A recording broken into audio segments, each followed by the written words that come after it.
All right, well, good evening, everyone. It's 6 o'clock, so I think we will get started.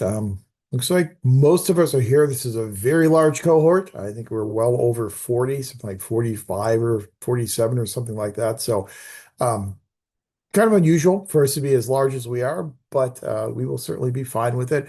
Looks like you have about 38 people, so a few people will come in along the way, but I thought 6 o'clock, so we should go ahead and get started. My name is Dr. Powell, and welcome to MPA 610, Introduction to Contemporary Public Administration.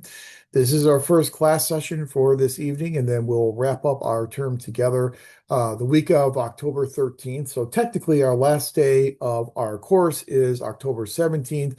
Last day of class for us will be October 13th. Thought what we do tonight is kind of divide up our class session into two different sections. The first section of class tonight will go through the syllabus.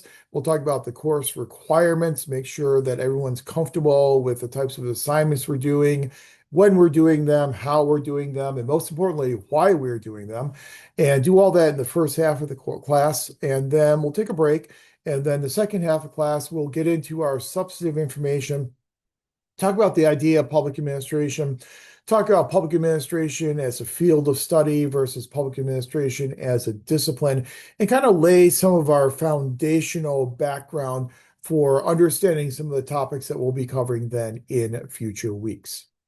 Before we get into the syllabus, again, my name is Dr. Powell, and I have been teaching in the CSUN MPA program on a adjunct basis now for probably close to 15 years, I would think. I've been a full-time faculty member for 30 years, as I'm beginning my 30th year, 25 of those years at Cal State Long Beach. And so I've been teaching this course or a course very similar to it for well over 20 years.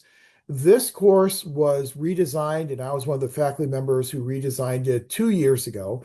So this is the second year that this new version of the class is being offered.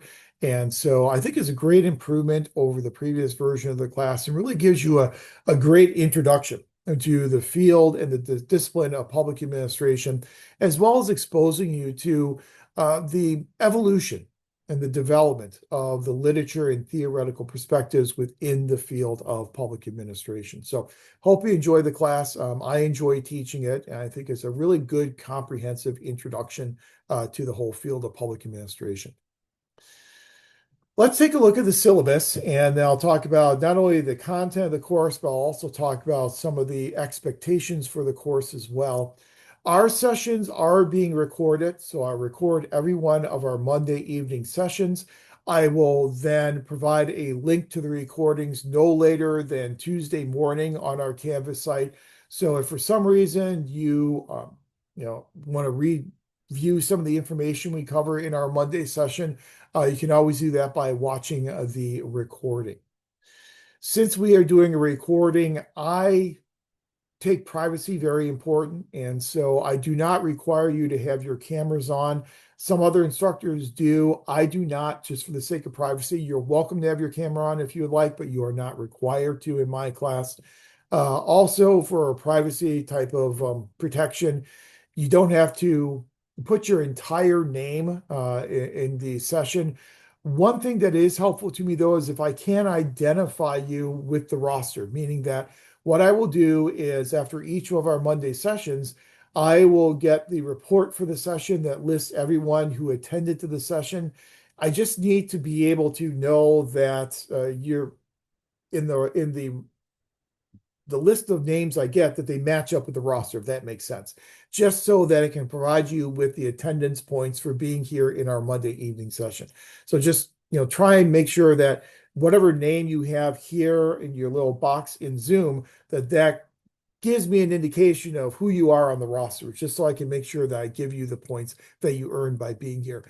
Because we do have, I believe it's 10 points per Monday session for your attendance here in these virtual sessions. And I'll talk a bit about what happens if you can't attend one of our Monday sessions, some of the provisions we have in place to take care of that if for some reason you can't make it to one of our weekly sessions. But we'll get into that a little bit later on. But just know that I will be recording each one of these sessions. You can go back and watch a little bit later if you want or need to.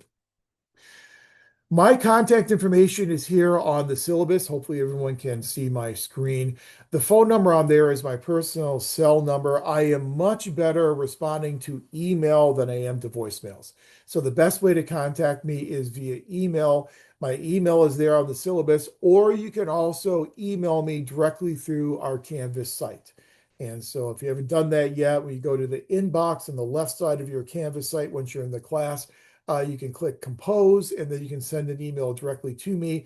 That will come to my CSUN email and I'll then be able to respond to you. I try to respond to every email in at least 24 hours or at most 24 hours, I should say. So you should get a response very, very quickly if you contact me through email.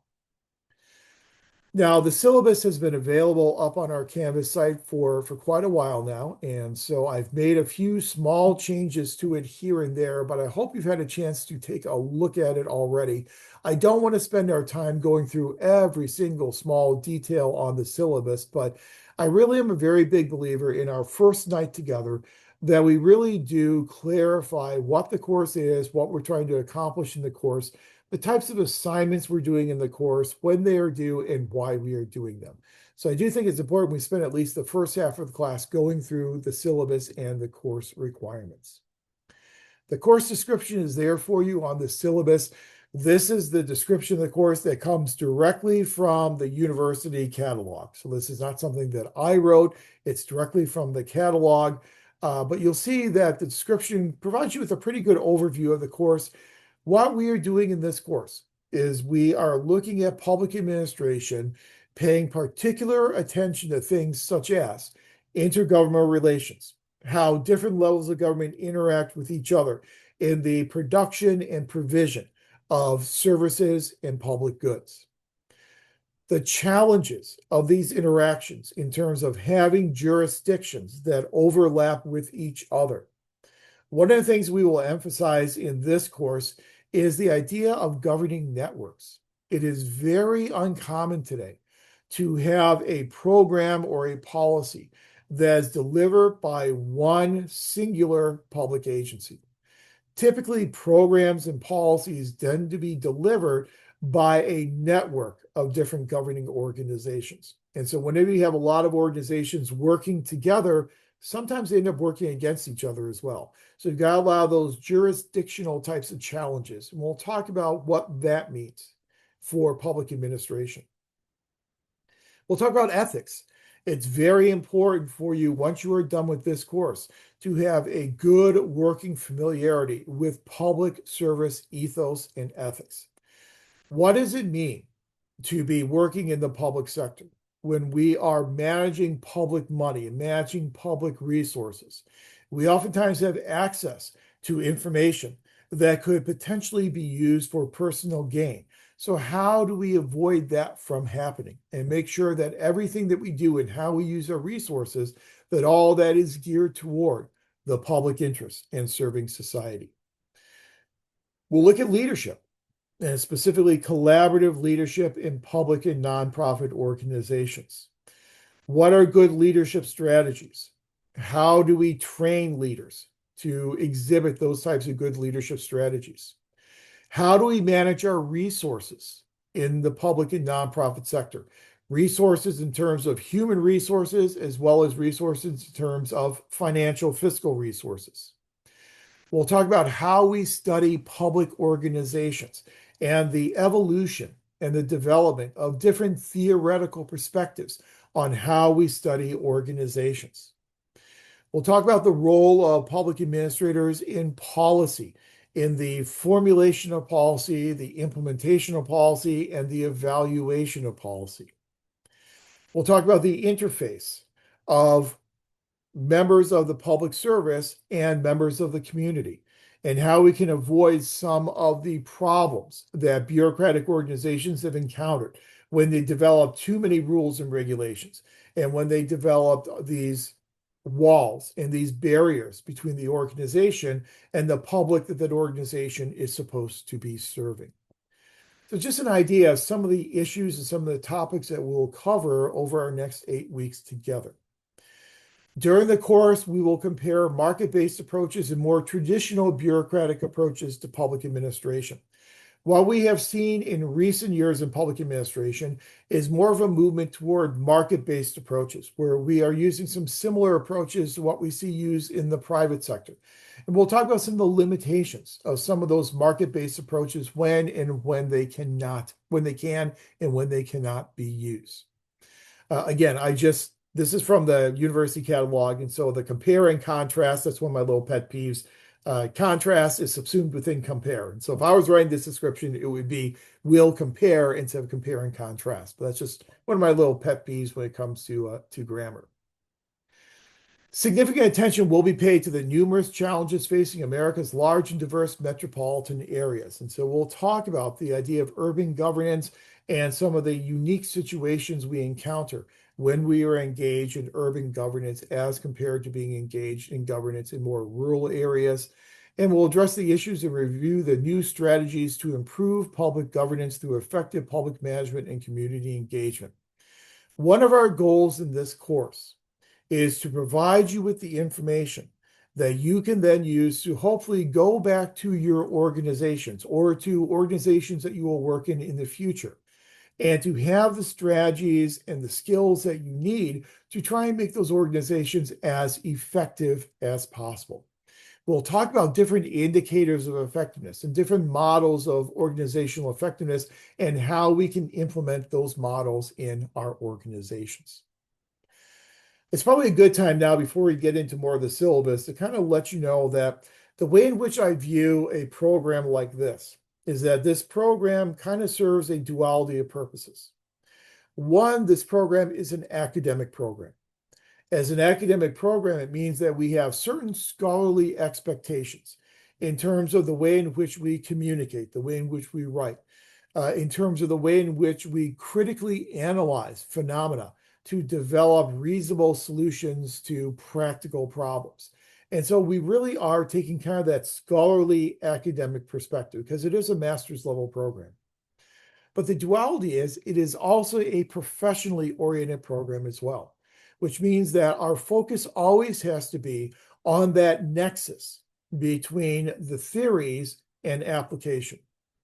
So how can we take these theories and these concepts that we are covering in this course, and how can we apply those appropriately in public and nonprofit scenarios and situations? That's the professional, the practical aspect of a program such as this. So we're both academic as well as professional. Since we are a professional program, and we're always looking at that nexus between theories and practice, my favorite question that I always ask in all of my courses is the so what question. So we learn about, Weberian ideal bureaucracy. So we learn about Vroom's expectancy theory, or we learn about operant conditioning, or so all these different theories we're going to talk about in this course. How can we take those theories and apply them in a practical setting? That's the so what. So what? So we're learning these theories. So what? How can we then use these theories in a practical setting to make our organizations more effective? So I'm going to be asking throughout this course that question of so what? So we learned this theory. So what? How can we apply it? If so what is my favorite question, my favorite answer is probably going to be maddening to you. And my favorite answer is it depends. Because in public administration, there are so many contingencies and so many contextual factors that there is no one answer to everything. There's no one best answer, no one panacea. Instead of looking for the best answer in this course, we're going to be looking for the answer that applies most appropriately in this situation at this given point in time. So if you ever catch me asking what's the best approach, stop me and say, it's not the best approach. It's what is the most appropriate approach for this given situation. We have several learning objectives that we are trying to accomplish in this course. And our learning objectives for this course should then correlate with the learning objectives for the program itself. I know the program here at CSUN has put a lot of work and a lot of thought and effort into developing a rigorous system of assessment of student learning outcomes. I think the program's done a really nice job of doing this. And so what I like to do in my syllabus is kind of show you, here are the things we're trying to accomplish in this course, and then this is how these course-based objectives will then relate to the objectives of the program as a whole.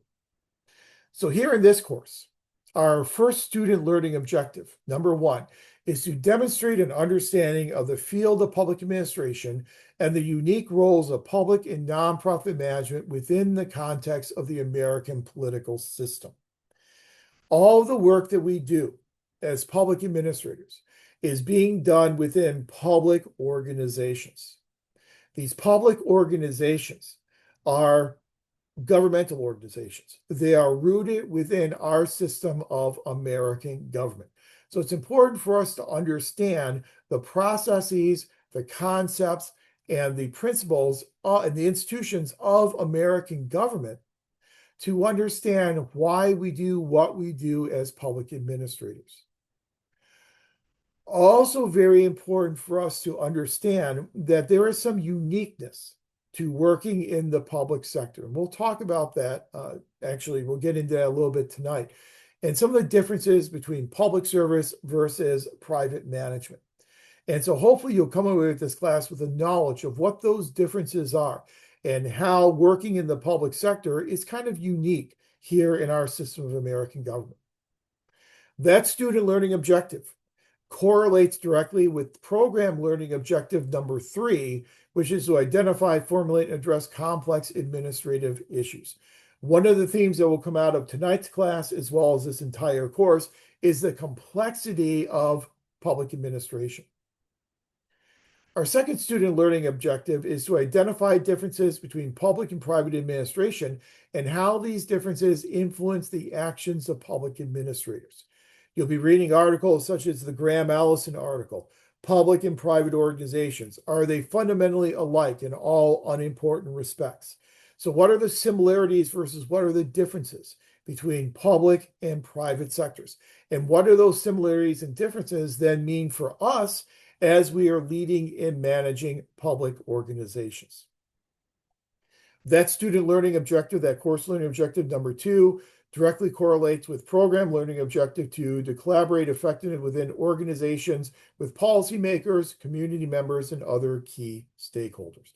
One of the main differences between public and private sector is obviously the external environment. We have more stakeholders. We have more variety of stakeholders that we are dealing with in the public sector as compared to what we deal with over in the private sector. Student learning objective number 3, to identify and evaluate the challenges and dilemmas inherent in ethical administration in the public and nonprofit sectors. Correlates directly with program learning objective 1, advanced ethics in public policy and management. Obviously, since it is such a unique situation working in the public sector, our ethical standards are also unique and different as compared to private sector management. I will introduce you to the American Society for Public Administration Code of Ethics, and we'll go through the 8 different principles in that code of ethics and what those principles then mean for us as public administrators. One of the assignments that you'll be doing in this course is a public ethics and accountability paper, where you'll be focusing on an ethical issue that has affected the public or nonprofit sector and kind of elaborating on what happened in that issue, what types of ethical standards were violated in the issue, and then what you would have done differently if you were facing that type of an issue. SLO4, evaluate primary functions of public administration. Obviously, we're going to cover the functions of management and administration in this class. SLO number 5, communicate effectively with diverse audience and stakeholders. You'll have opportunity to do this in a variety of different ways. You'll have the opportunity to do this in written form through your Canvas essays, your weekly Canvas essays, as well as your writing, such as in your final assessment, as well as your public accountability and ethics paper. You'll have an ability to do it in a multimedia type of setting by producing a PowerPoint, narrated PowerPoint, or a Prezi or Screencast-O-Matic or whatever approach you want to use, presenting a multimedia type of presentation on the creation of a new task force to deal with an issue of interest to you. So you'll have that ability to develop and demonstrate your communication types of skills.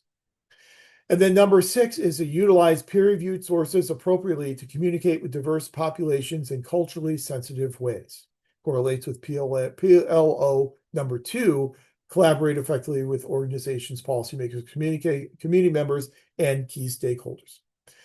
Our focus in this course will be on obtaining and analyzing peer-reviewed sources. Again, that's the academic element of this program. As an academic program, we base our decisions on empirical information. Empirical information that is verified and credible, and we'll talk about in this course why peer review is so important. That is the primary way that we can ensure that the information that we are using is indeed credible, reliable, and valid. And we'll spend time in a future class session talking about how you find this peer-reviewed research, how you assess the different quality levels between different journals, and provide you with that information on how to obtain and utilize peer-reviewed information so that you can then utilize that in your future courses in the program. So that's basically what we are trying to achieve in our learning objectives and how those objectives then track to the objectives of the program as a whole. Now, in terms of our readings, we have 2 primary texts, if you will, for the course. The first one is Don Kettle's Politics of the Administrative Process. I believe, if he hasn't had a new one come out, the most recent, I believe, is 2023. He seems to come out with a new one every couple of years. So there's probably, if it's not already, there's probably a new one right on the horizon. But that is what I guess you would consider to be our main textbook for the course. It's kind of the reading that you will do to provide the baseline for our Monday evening sessions. I do not teach from textbooks. On Monday evenings, I will provide you with a different way of looking at the information. I will provide you with different examples and kind of a different approach than what Don uses in his textbook. But I think it's a good kind of uniform foundation that we can have for each of our Monday evening sessions, those chapters out of the Don Kettle textbook. Then the other reading on there is the Shaffords and Hyde, The Classics of Public Administration. This is not as much of a textbook as it is a compilation of the classical writings in the field of public administration. Now, we will not read every single article in the classics book. We'll read a selection of those articles. And I have provided for you in our announcements, a second announcement in our Canvas site that breaks down each one of the numbers of the articles in the classics textbook and tells you the number and then the author and the title. So if you are using a different edition of the classics textbook, you'll be able to kind of mix and match, and you'll be able to see where the reading is in the edition of the textbook that you are using. So basically, I'm saying if you have an older version of the classics textbook that's a little bit cheaper, you are welcome to use that. You just have to go and make sure that all the articles that are assigned for the course are represented in that older edition of the textbook. Then in addition to those 2 texts, we then have some articles that are provided for you. They are on electronic reserve with the library, but what they have done is the library has gone and gotten copyright permissions on each one of these articles and has then provided them to me to include in our Canvas site. So you'll see that we have reserve readings. I'll show you our Canvas site in a second, but we'll have a link on there for those reserve readings. And each one of those reserve reading articles, there's a link provided on there that you can download each one of those articles and read each of those articles. So you can get all those articles directly through our Canvas site. Again, to make it a little bit easier on you and give you kind of that one-stop shopping so you don't have to go out there and try and find these articles on your own. It is a good idea to download each of those electronic reserve articles provided on our Canvas site. Download them, save them to your computer, because once our class is over, then those links are going to go away and you won't have access to them anymore as you move onward and upward into future courses in the program. So please do make sure that you download those so you can have them for future reference if it's something that you want to use for a future assignment in a future course. As we go through this syllabus tonight, feel free if you have any questions. I've got my text chat box open, so feel free to put any questions you have in text chat. If it's something that you want to use your microphone for, just raise your hand and you can always use your microphone as well. But I will be watching text chat and I'll be responding to any questions you have as we go through our coverage of the syllabus. But virtual classroom sessions, you know when they are. They are Mondays at 6 o'clock. I would like to propose something to you. I've gotten a couple of requests, more than a couple of requests from people in the course who are coming to this class directly from work. And so it's a little difficult for them to actually be here right at 6 o'clock. So if it's okay with everyone, I would propose that our future class sessions, if we start at 6:15, that'll just give people a little bit more time to get home or wherever they need to go to attend class, get settled in, maybe get something to eat before we actually start class. So if it's okay with everyone, I think if we can start at 6:15 on our future Monday sessions, I think that will probably work better for everyone. Okay. All right, perfect. All right. Again, the program requires that you are in attendance for our virtual class sessions on Mondays, and there are 10 points that are applied to everyone who is in attendance on our virtual classroom sessions. If for some reason you are not able to attend our sessions, again, the sessions will be recorded, but if you're not here, then you'll lose those 10 points. But if life intervenes, if you have to go to a city council meeting or you have to go out of town for some type of work-related event, then just send me an email and let me know in advance that you're not going to be in our Monday evening session that week. And then what you will then be doing to make up for those points, as you'll see a little bit later on in our syllabus, is that we will then ask that you provide 2 additional responses to classmates in that weekly Canvas essay posting. So we'll just be doing 2 additional responses to classmates, and then you would get those 10 points. Let's see. Didn't ask a question. If we start at 6:15, what time would the session end? I'm still going to have the session done by 9 o'clock. And so even when we start at 6:15, we'll still be able to be done by 9 o'clock each night. Fingers crossed. Hope everything goes well. Don't hold me to it, but I'm going to do my best to have you out of here by 9 o'clock each Monday evening. Again, all these sessions are recorded. So as I said 2 or 3 times already, they will be available on our Canvas site by the following morning. So by Tuesday morning. I've got some guidelines here that are, again, kind of boilerplate. You're going to see these on just about every one of the syllabi that you get in your time in the program. So I can let you read through those classroom guidelines on your own. Don't really take time tonight to do them. What everyone is probably most interested in, and understandably so, is what are the requirements for the course? So what types of assignments are we going to be doing? When are they due? What are they comprised of? And why are we doing them? For me, the most important thing is the why question, because there needs to be some rhyme and reason for asking you to do these assignments. They must, in some way, kind of hold together. It should be a thread that holds all these assignments together to help us accomplish our objectives for the course. So one of the assignments you'll be doing, a written assignment, is the Public Accountability and Ethics paper. This Public Accountability and Ethics paper is designed to give you the opportunity to take a look at some ethical dilemma, some ethical issue that has impacted a public or a nonprofit organization, and to be able to analyze that issue in a very concise, I say 5 to 10 page paper. I'm not all that concerned about the page numbers. I'm not all that concerned about whether it's a 5-page paper, a 10-page paper, a 12-page paper. I don't really care that much about it. What I care about is the quality of what you are submitting. So I care much more about the quality as opposed to the quantity. So if this is something that you can do within 5 pages, good on you. And that's great. If it takes you 10 pages, that's fine as well. But usually people ask the question, how long should it be? And so that's just kind of a thumbnail kind of expectation. They're usually somewhere between 5 and 10 pages. But the purpose here is, again, to allow you to take a look at an ethical issue and analyze that ethical issue based upon some of the information that we are covering in this course.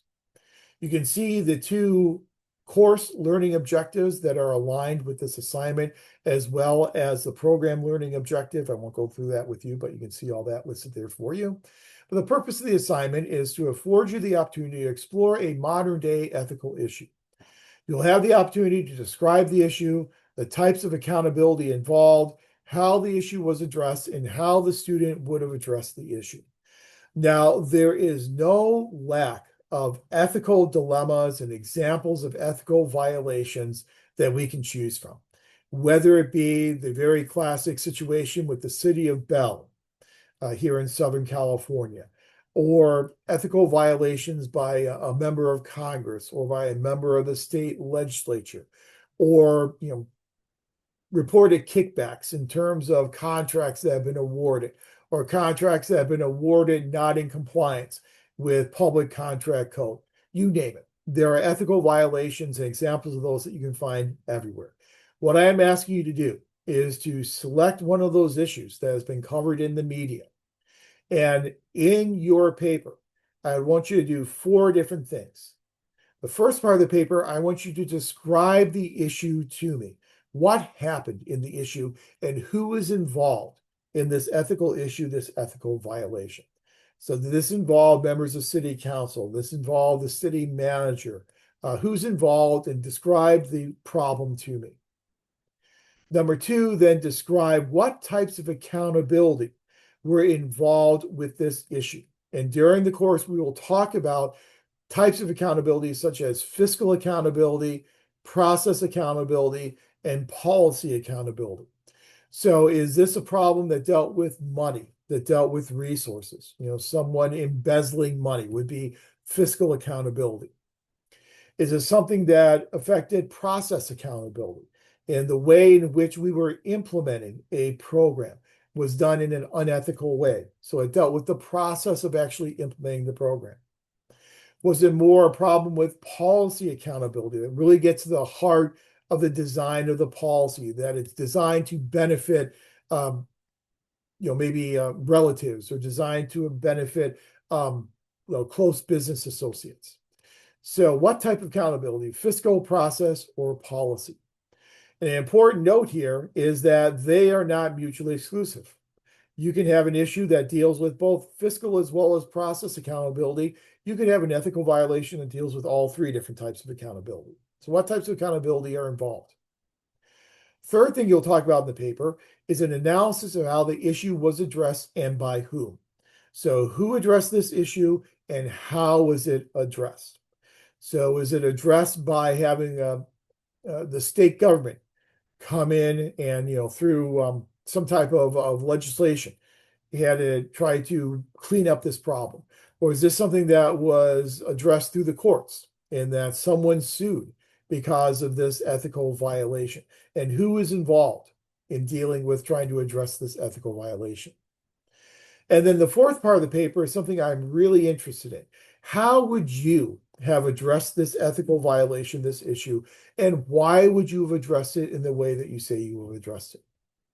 So again, a brief 5 to 10 page paper where you address those four different points. The ethical issue that you pick is completely up to you. It can affect any of the three different levels of government, can affect any type of government, can affect nonprofit organizations. I just ask that it's an ethical issue that affects either the public or the nonprofit sector, or maybe both the public and nonprofit sector. Here, we're kind of trying to avoid private sector types of issues. So try and make it public or nonprofit nature. Matthew, go ahead. So I do have a question about the fourth one because I so you're saying how we have addressed it, like would we have done the same things that like maybe work, so like I already started working on mine, and I was looking at like Lhasa and like the Measure H dollars and all that stuff.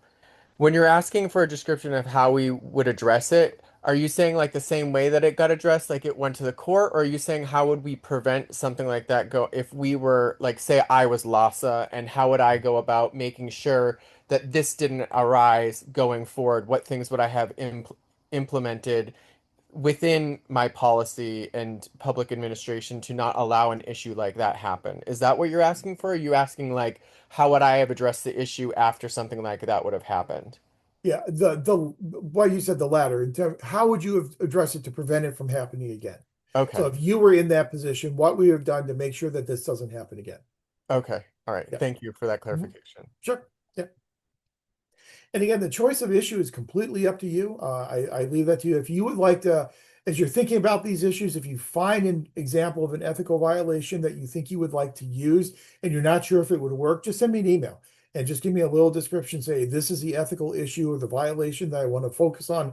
Do you think this would work for the paper? And I'm more than happy to give you feedback on it to make sure that you're using an issue that you're comfortable with and one that you think would work well.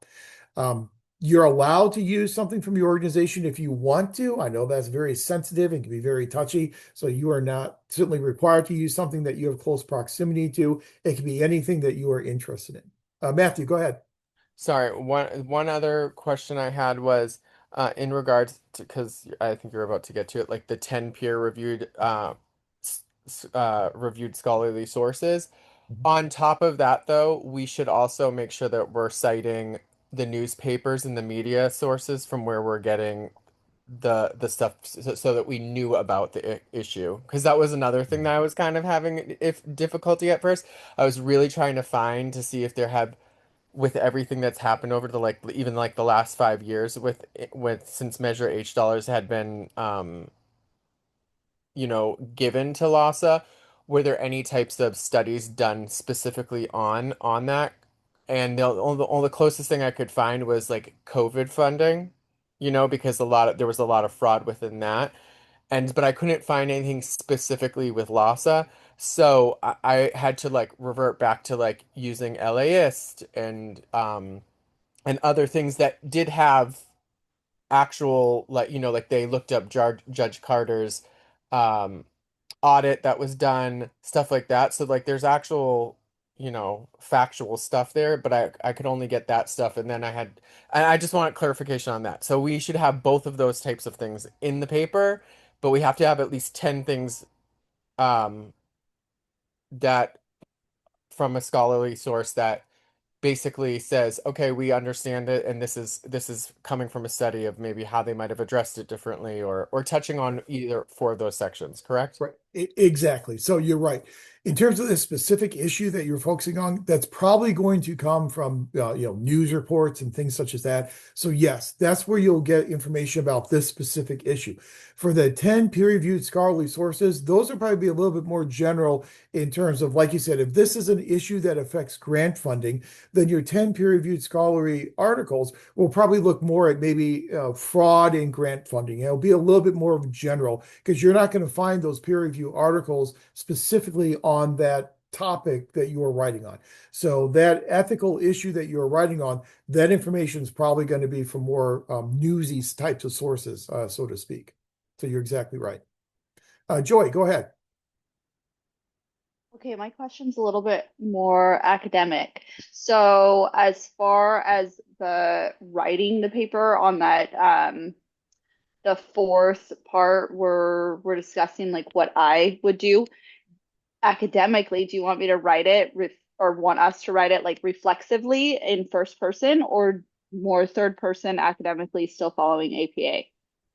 Yeah, that's a great question. For this one, because I'm asking how you would approach it, you can put that in first person. So that fourth part can be written in first person, even though it kind of departs from how we usually do in academic writing, because I'm specifically asking how you would have approached it. So yeah, that's a great question. That can Thank you. be in first person. Sure. Um, Miracles, are there any topics we should stay away from? As long as it's something that deals with public or nonprofit sector, I think I'm pretty open in terms of what topic you want to look at. And again, you can pass it by me via email if you want to get a confirmation that's something that would work. I would say just stay away from private sector only types of issues. That would be about the only thing I would say to stay away from. And we will spend some time in a future class session talking about, peer review, and we'll talk about impact factors for journals. And you've probably already done this, and you've gone out there and you've collected information from peer reviewed journals. But we'll just reiterate some of the things we look for in terms of journal articles and what makes a good, credible journal in terms of blind peer reviewed process, double blind peer reviewed. And we'll talk about how the peer review process works and the revise and resubmit process. Just give you a little bit more background on what truly constitutes a peer review type of journal. But we'll do that in a future class session. So you can see with this assignment, what we're basically doing is we're combining the two. We're combining the academic perspective in terms of using peer-reviewed research, and we're combining it with the practical of, well, this is how I would have addressed this issue, and this is how this issue actually occurred in the public or the nonprofit sector. Let me scroll down a little bit. Grading criteria, I have the grading rubric here. Paper is out of a total of 100 points, and then each of those four sections of paper will be worth 20 points each. And then there is a 20-point writing quality of writing component. What I'm looking for in terms of quality of writing component is that it's obviously devoid of typographical and grammatical errors. Make sure that you proofread it, put it in APA format. Some of your instructors in the program will be sticklers in terms of APA. I am not quite as much of a stickler with APA, but I'll be looking to make sure that your citations are in APA format. If for some reason they deviate from APA format, I'm not going to take off a lot of points to do anything like that, but I will provide you with some formative feedback about how to put them in APA format. If your journal titles are not italicized or small things like that, I'll provide you with the feedback, but I'm not going to dock you points for it. But I just, again, want to do that for formative so that moving forward in future courses, you'll be even more comfortable using APA 7th edition, because you probably will be using APA 7th edition for most, if not all, of your courses that you take in the program. You've got a little bit of time before this paper is due. It's due on day 7 of week number 4. So you've got a few weeks to work on this. Again, as you are thinking through the examples of ethical violations that you might want to pick from, pick one, send it to me, let me know what you're thinking about doing. I'm happy to provide you some feedback as to whether or not I think it would work. I used this assignment the last time I taught this course and got a great variety. I was really impressed with the variety of, well, I guess I was sad about the variety, just that there were so many ethical violations that people had to pick from. I guess I shouldn't say I was happy. I was sad about that, but it was good to read a lot of different types of examples that were used. It wasn't just the same one over and over again. I guess that's a commentary on our current adherence to ethics, but. Then a second assignment that you'll be doing is what I call the multimedia assignment. And this is an assignment that I've used in some of my other courses to give you a little bit more experience if you don't already have it, of putting together presentations. One of the things we do a lot in the public sector is we present. We have reports that we have to put together, and we present those reports to administrators. We present those reports to elected officials. And so I think the ability to effectively communicate to a diverse workforce and citizenry is one of the important core competencies that people really need to take away from an MPA program. So for this assignment, the whole purpose of the assignment is to allow you to come up with a new task force. So you're going to identify a problem that needs to be addressed, a public or nonprofit problem. And then what you will do is you will put together a new task force that will be geared toward addressing that problem, either in the public or the nonprofit sector. What you'll be doing in this presentation is you'll be presenting the task force. So you will describe the purpose of the task force. You will talk about the agencies and actors who are involved in that task force. You'll talk about how you would staff and fund that task force. So what types of employees would be needed to work in that task force? What funding would you need? How much money do you generally think you would need in order to start this task force up? Is it one-time money? Is it money that will have to be spent each and every year to keep the task force going?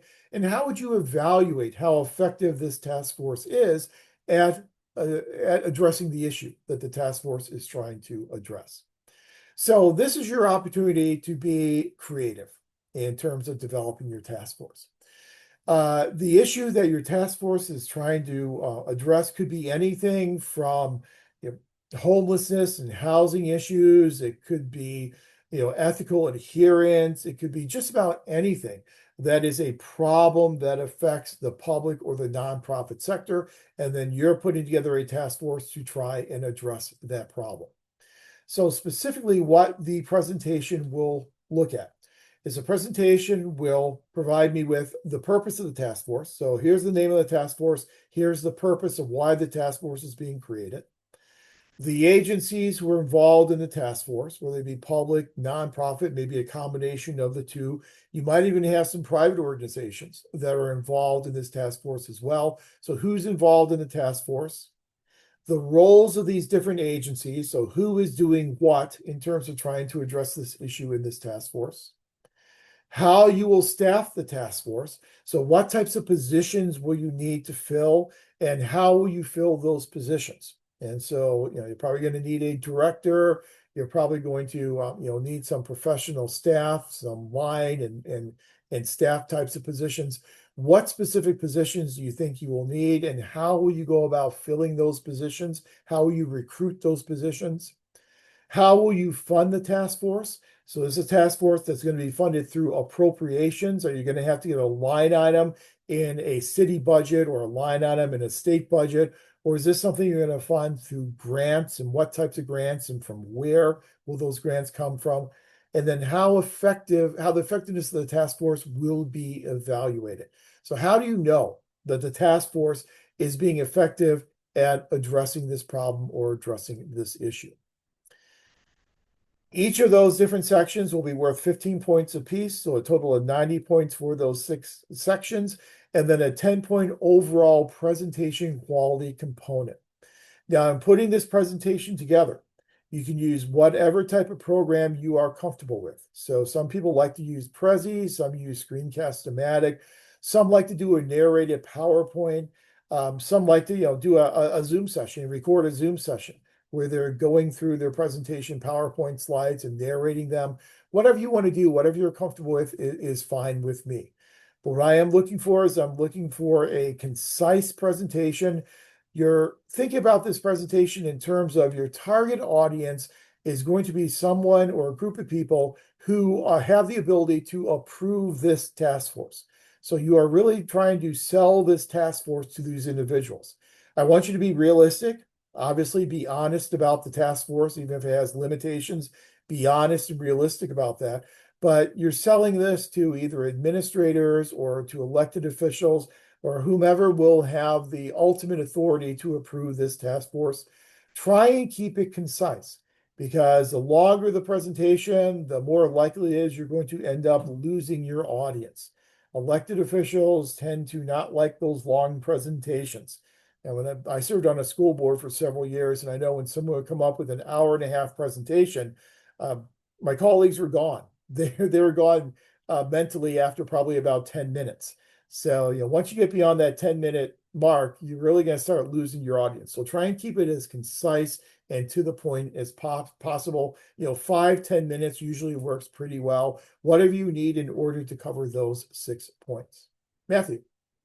Okay, this might be a dumb question, but I have never used Prezi or anything like that before. So so when we are turning in this assignment, we aren't actually presenting it to the class. We're recording something and uploading it that way, correct? Exactly. Yes. Okay. All right. Thank you. Sure. Yeah, you'll just be recording it and then providing a link to me in the assignment Dropbox. You won't be presenting it to your classmates. And what I usually like to do is I kind of do what I do here is I open up a Zoom session, I record a Zoom session, and for me that's what works well. I have my PowerPoint slides and go through the slides like that. That works well for me. A lot of people are much better at recording these presentations than I am. I'm always amazed at how well students do with things like Prezi and those other types of presentation software. So whatever you are comfortable with, you are welcome to use. Cadence, go ahead. Hey, I just wanted to clarify. So we're going to be submitting the paper, and then this presentation is due at the same time as the paper, and we're just going to be presenting the presentation accordingly. No, the presentation is separate. And so you've got your ethics paper that is due in week number 4, and then this is a separate presentation. So there's not a paper that goes along with the presentation. These 6 things are just the 6 things you'll cover in your presentation. Got it. Okay. And again, the whole purpose of this is just to give you some opportunity to put presentations together, and it really, again, gets at the competency of being able to effectively communicate with a diverse audience. And so that's kind of the whole idea behind this. This presentation then will be due to be turned in by day 7 of week number 6. So that's going to come in 2 weeks after you are submitting your accountability and ethics paper. So the accountability and ethics paper is a written paper. This is a presentation that will be recorded and submitted. Then another assignment you have is a final assessment. This is not an examination. And I will emphasize that again. This is not an examination. I don't think examinations work very well in graduate courses. Now, that's not to say you're not going to have exams used in some of your future courses in the program. That's up to those instructors and whatever pedagogical approach they want to use. I think in a program like this, it's relatively unusual for us to ever have to commit things through rote memorization and then have to answer questions in a time type of atmosphere. So you're not going to have to do that. This is an assessment that is scenario based. And before I get into that, I see there are a couple of questions in chats. Let me get into those. Can the task force be similar to a task force out there or completely made up? Either one. I mean, if you see another task force that has been created to deal with a similar issue and you want to model your task force after that one, that's fine as long as it's not a complete replication. As if you're just using it as a model, that's okay. Or it could be something brand new that you've just thought up and you're creating, kind of out of your own mind. Either way is fine. I would just say don't completely replicate something that's already out there. You can use it as a model, but don't completely replicate it. We allowed to use the, oops, got a couple things going on. Let me scroll up real quick. Are we allowed to use a presentation similar to the paper since the task force normally addresses ethical issue? Absolutely. Yeah, if you've got that type of crossover, that this is a task force that could be created to address this ethical issue to make sure it doesn't happen again, sure. And I think that's fine if you have that type of crossover between the two. Minimum requirement for peer-reviewed sources for the presentation assignment. I don't have a minimum for that because we're kind of getting at the peer-reviewed source thing with the paper. So that's completely up to you and whatever you need to use in order to put the presentation together. So that's no requirement there. That's completely up to you. And even, after we complete our discussion of the syllabus tonight and talk about these assignments, I'm sure as you start working on them, there'll be other questions that emerge. Always feel free to email me, reach out to me. I'm happy to answer any questions as you get more into the weeds, if you will, in terms of doing these assignments. Now, with this final assessment, what we are doing is it is scenario based. And so what I will do on this assessment, I will provide you with 5 different scenarios. And these are very brief scenarios that I write that are meant to reflect a practical public or nonprofit sector situation. The scenarios will consist of usually 1 or 2 paragraphs. They won't be terribly long, but they'll be relatively short. Just give you the information that you need in order to answer the questions. So there'll be 5 practical public administration scenarios. Then there'll be 2 questions related to each of those scenarios. The goal here is that the questions will require that you take information that we covered in the course and apply that information appropriately to address those scenarios. So I'll give you an example. So we're going to talk about financial management, the management of fiscal resources. And we'll do that near the end of our time together. So I might give you a scenario where I say, here is the city, and the city is suffering from these problems in its budget process. Number 1, it is having trouble getting its budget done on time. Number 2, it is its expenditures, they're exceeding its revenue. So it's having trouble balancing its budget. So it's going out there and borrowing money just to try and balance its budget. Number 3, the city is having trouble gauging the effectiveness of what it's spending its money on. It doesn't really have any metrics that will allow it to see, yes, this amount of money being spent on this program is achieving our goals and our objectives. So those are some problems that the city is facing. Then a follow-up question to that scenario may be, what budget format would be most appropriate for the city to use to address these 3 problems? Then what you'll do is you'll select one of the budget formats we talked about in class and then offer that up as the most appropriate format. So you might say a performance-based budget, would be most appropriate in this situation, and this is why. What I'll be looking at is your justification for why your answer is the most appropriate answer for that scenario.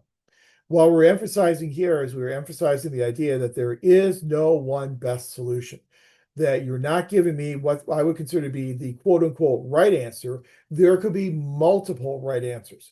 What you are doing is you are justifying the answer that you are providing.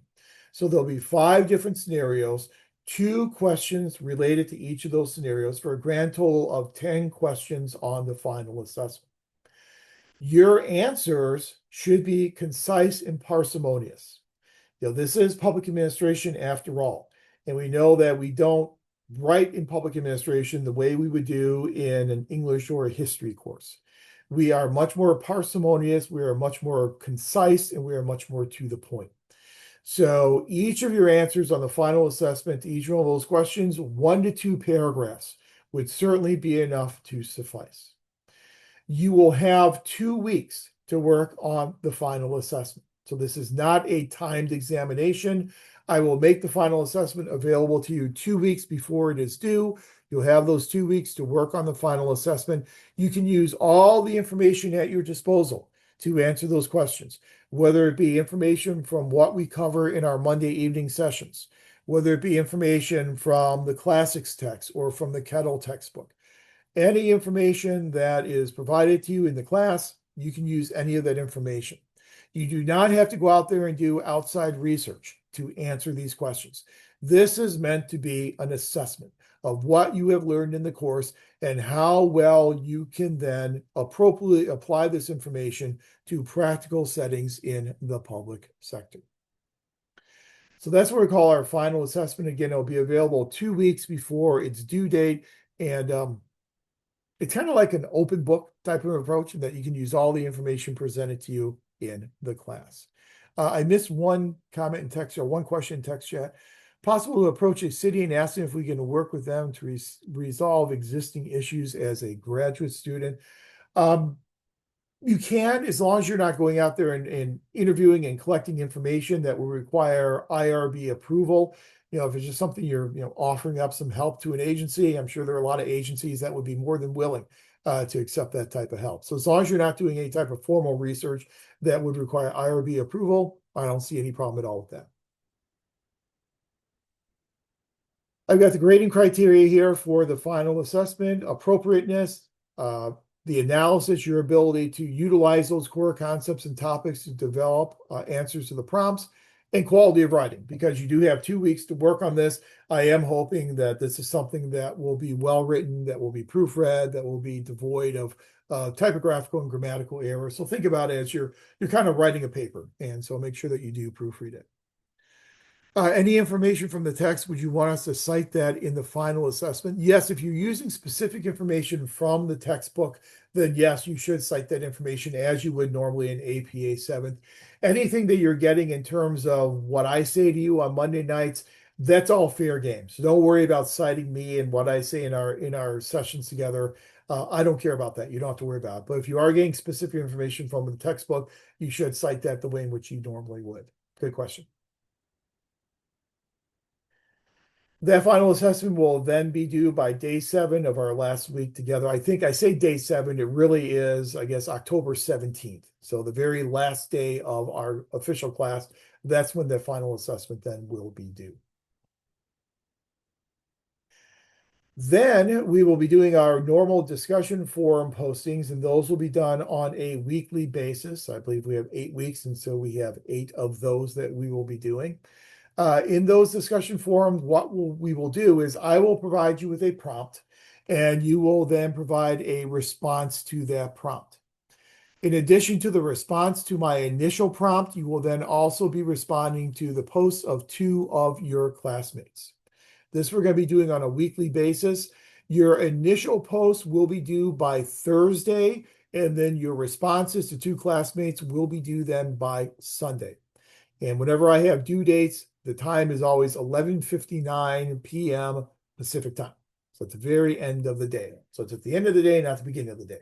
So initial post due by midnight on Thursdays, responses to 2 classmates then due by midnight on Sundays. Now, in terms of your responses, once again, we are going to be parsimonious in these responses. So what I am looking for in response to my initial post, 2 or 3 paragraphs will probably be enough to suffice. And then in terms of your responses to your classmates, 1 paragraph will certainly be enough. So 2 to 3 paragraphs for your initial response to my prompt, and then 1 paragraph for your responses to your classmates.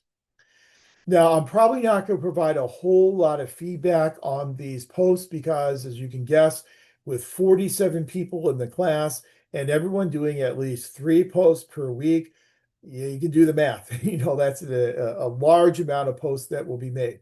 The only thing that I will do is, if there is something that in your post I think you may have been able to do a little bit better or may have done a little bit differently, I might then provide that comment for you. But if you don't get a comment from me and you get full credit, it means you're on the right path. You did a fine job. I have no notes for you for the next week's discussion board post. Okay. So those will be our discussion boards. Again, we're going to be doing 8 of those, 1 per week. Then the last grade you have, I believe it's the last grade you have, will be the points assigned for your participation here in our Monday evening virtual class sessions. Now, I know we are a very large class, and so it's going to kind of limit some of the discussions we normally can have. I still like to do breakout groups, though, when possible. And so some of our weeks, what we'll do is in the first half of class, we'll cover our information for that week. Then the second half of class, we'll break up into our breakout groups, and I'll have a prompt for each breakout group to work on. And then we'll reconvene as a class at the end and then share out what our groups came up with. Since we have 47 people in the cohort, we'll probably do at least 6 groups when we do those breakout groups. And so to participate in those groups, you kind of have to be here during our class sessions. If for some reason, though, you are not able to attend our virtual classroom, what I would say is, again, contact me in advance. Just let me know you're not going to be here on that Monday evening. And then to make up for those lost points, what you will do is in your weekly discussion board, instead of responding to 2 classmates, you respond to 4 classmates. So instead of a total of 3 posts, you'll have a total of 5 posts. And then that will make up for the points that you've lost by not being in our virtual classroom. So I think that's good to provide you an opportunity, because I know sometimes schedules can get crazy and there can be some weeks when you're not able to be here. At least this provides you with the opportunity to make those points up and still be able to contribute even more fully to our weekly discussions. What I will do is at the end of each one of our Monday sessions, as I mentioned to you, I will get a report, and that report will list everyone who logged in for that evening to our class session. And I'll use that report then to assign the points for your virtual classroom participation. And I'll start awarding those points tomorrow morning when I pull the report and take a look at who was here for class tonight. But if I don't see your name on the roster, then I'll look very closely at discussion forum and make sure that you did those 2 additional responses to classmates and then award those points. Matthew has a great question. There are certain amounts of citation requirements for discussion posts. If you're using information that's not considered to be common knowledge, you're using information from other sources, you certainly do want to cite those. I'm not really looking at your discussion posts as being research types of requirements. And so I don't really want to say you have to do, 5 citations or whatever it is. I'm kind of backing off that for this semester because I really want you to be free to really, get into a discussion and really have, discourse with your fellow students. And so just cite what you need to cite that's not common knowledge that comes from external sources, and that will be good enough for the discussion posts. So I believe that covers all of our assignments. We know that we have our virtual classrooms here on Mondays beginning at 6:15 now. And again, I'll try my best to have you out of here by 9 o'clock, because I know many of you work all day and then we come straight to class and it makes for an incredibly long day. I also know once you get past about 3 hours with a 1 day per week class, I'm burned out after 3 hours. You're probably burned out after 3 hours. And I think everything starts to go downhill at that point in time. Matthew, go ahead.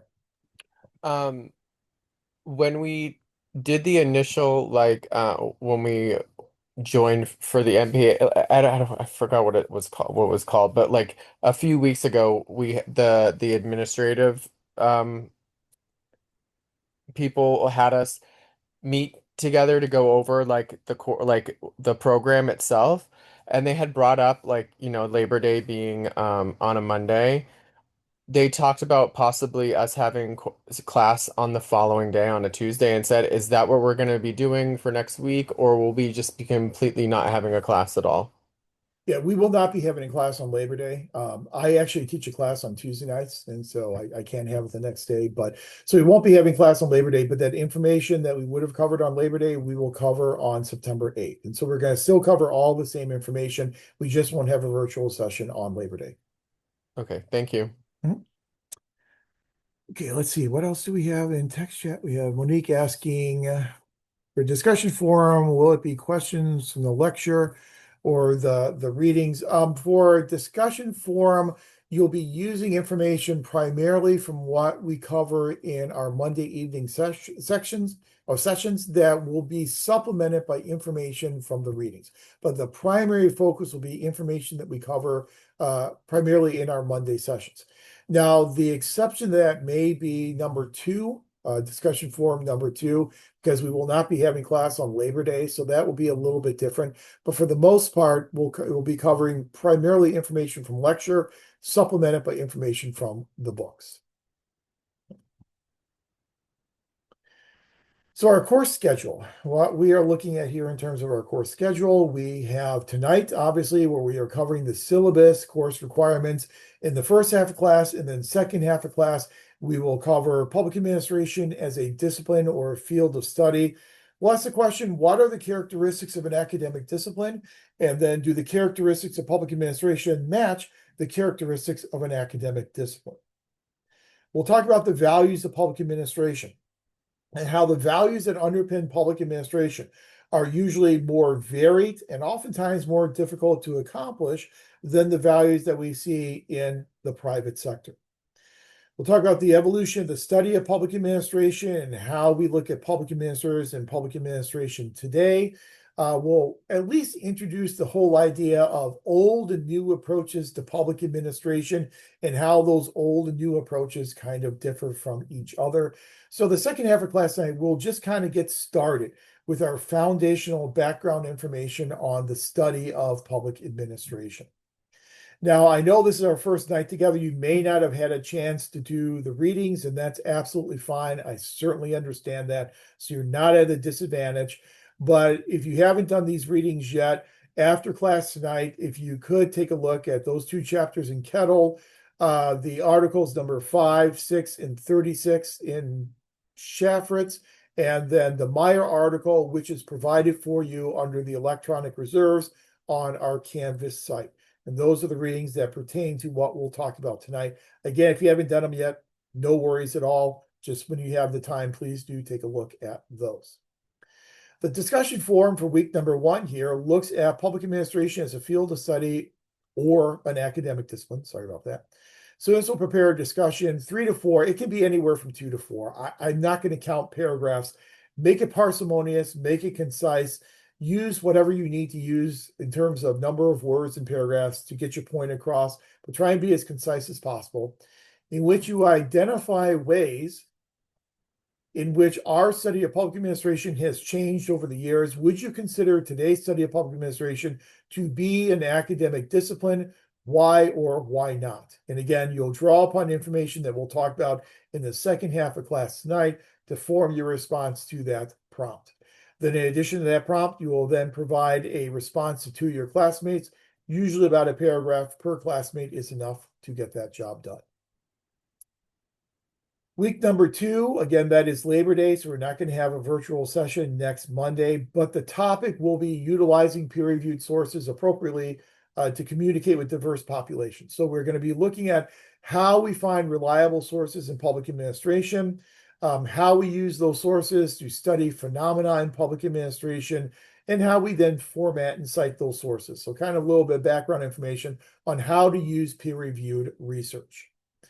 That's information, since we won't have class next Monday, we will cover that in 2 weeks. So we get back together on September 8th. The first part of class, we will talk about that information on how to use peer-reviewed research. You'll see then the resources that are there available for you in terms of using APA style. And then this article looking at the transparency of peer review. Your discussion forum for next week will require that you locate 5 references from peer-reviewed journals that are related to an interest of issue to you, of interest to you. So it should be an issue that pertains to public or nonprofit administration that you are interested in. Locate 5 peer-reviewed journal articles, provide the citations for those 5 articles in APA format. Again, I'm not going to dock you points because if it's not completely in APA format, but I'll provide you feedback if there are any APA issues with your citations, and then provide a brief description of how you locate those resources. So what types of keywords did you use? What electronic databases did you use to come up with those 5 citations?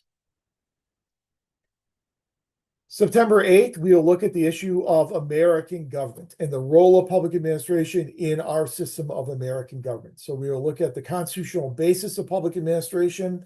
We will go through and look at the different elements of the Constitution that have import for how we do public administration. I don't know the last time you had the opportunity to go through the U.S. Constitution. We will go through the Constitution. We'll look at the 7 articles. We'll look at the 27 amendments with an eye on what it means for what we do in public administration, what separation of powers and federalism mean for how we administer public programs and public policies. I do have the Articles of Confederation, a link to that in our electronic reserves on Canvas. We also have a link to the Constitution on Canvas and a link to Federalist Paper number 39 on Canvas as well. That happens to be my favorite Federalist paper, and it's Madison's defense of the Constitution. So I do ask that you read that one. And then article number 35 from the Shaffer's Classics text. Then you'll see your discussion prompt for that week. I don't want to belabor it by going through all the discussion prompts, but then on the following week, September 15th, we then have a focus on accountability and ethics. You'll see your assigned readings there for that week in your prompt. Week number 5 on the 22nd, we will then get into governing networks, systems approach to studying public administration, how we identify and deal with stakeholders or an external environment, collaborative approaches between different public organizations and nonprofit organizations, and this theory known as the principal-agent relationship and the attendant problems associated with the principal-agent relationship. Essentially, what we're going to be looking at is the environment of public administration and how our public organizations and public administrators operate within that very complex and multifaceted external environment. Then the following week, in week 6, we will get into a discussion of the theoretical approaches to studying and understanding public administrations. And we will, as best we can, go through the 150-year evolution of the theoretical approaches and perspectives for public administration.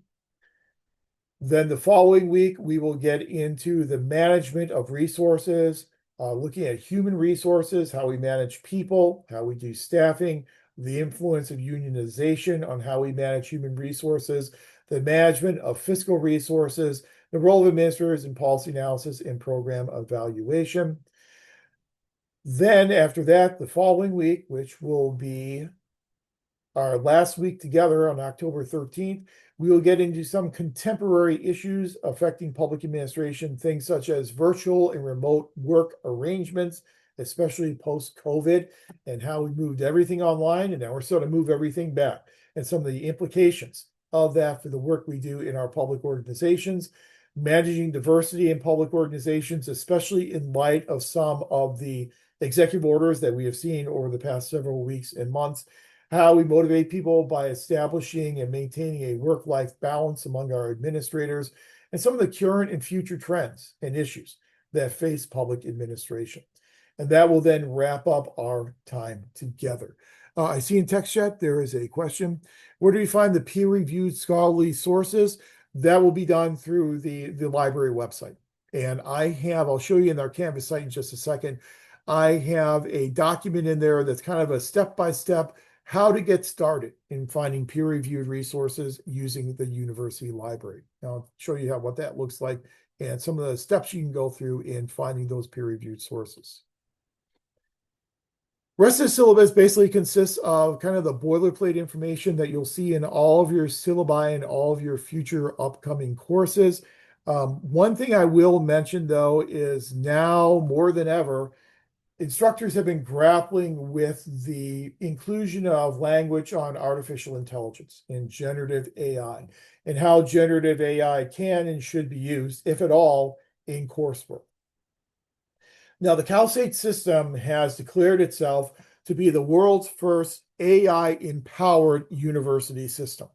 And as such, it's really encouraging its campuses to come up with ways to incorporate AI in an ethical manner within their curriculum. The way in which I view AI in the context of this course is AI is something that can be used as a brainstorming type of tool. So if you're trying to come up with, what type of ethical issue should I use for my ethics paper? AI might be able to suggest to you some high-profile ethical violations that you might be able to focus on. That's the type of way in which I think AI can be used ethically in a course like this. AI cannot and should not be used for writing Canvas essays, responses to classmates, writing papers, helping produce your presentation in terms of actually producing your presentation for you. Anytime that you use AI to impersonate yourself or your work, that obviously is going to be considered academic dishonesty. So only for that very limited purpose of brainstorming, I think AI could be somewhat useful if you are inclined to use it, but only for that very specific purpose.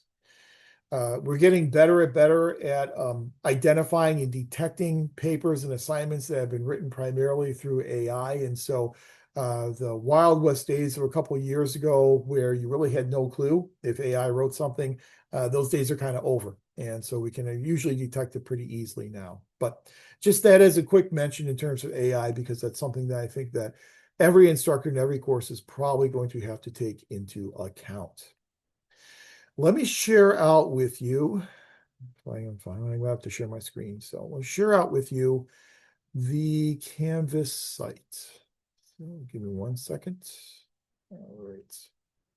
Let me put this in the proper view. As student. Okay. Hopefully you can see the Canvas site. So this is our Canvas site for MPA610. And you've probably already been on the site. You probably looked around and done a little tour on your own. But just to give you a little introduction to what it looks like. Announcements. I have our link is on here, which all of you have because you're here tonight, so you know how to get in. And then our Shaffert's readings, for those of you who are using a different version of the classics textbook, what I have done is I've included this file that shows you the number of the article, the title, and the author of the article. So you can kind of do the cross-reference you need to make sure whatever edition of the textbook you're using contains these articles that we'll be reading in our time together. So that's provided for you.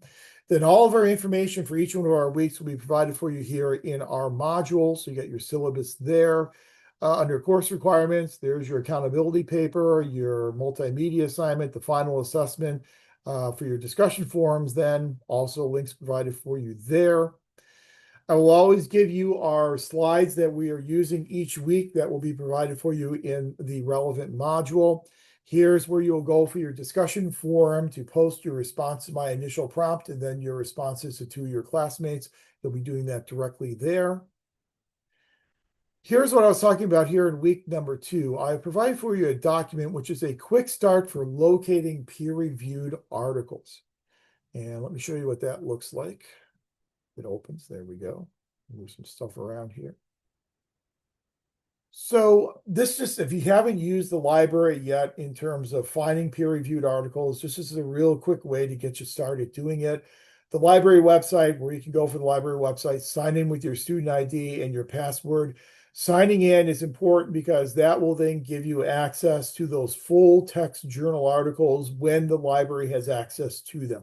Some articles, you'll be able to get the full text of those articles. Those are obviously the ones that you're going to want to use. Step 3, ways in which you can search, type your search into the one search box. When you go to the library's main webpage, you have that box that says one search. In that one search box is where you can put your searches in there with your keywords. Always good to use Boolean searches. So a Boolean search is when you use words like and or words like or. So if you are looking for, let's say public sector unions, and you want to find articles that contain all three of those words, public and sector and unions, you would do public and sector and unions. And that will give you only articles that contain all three of those words.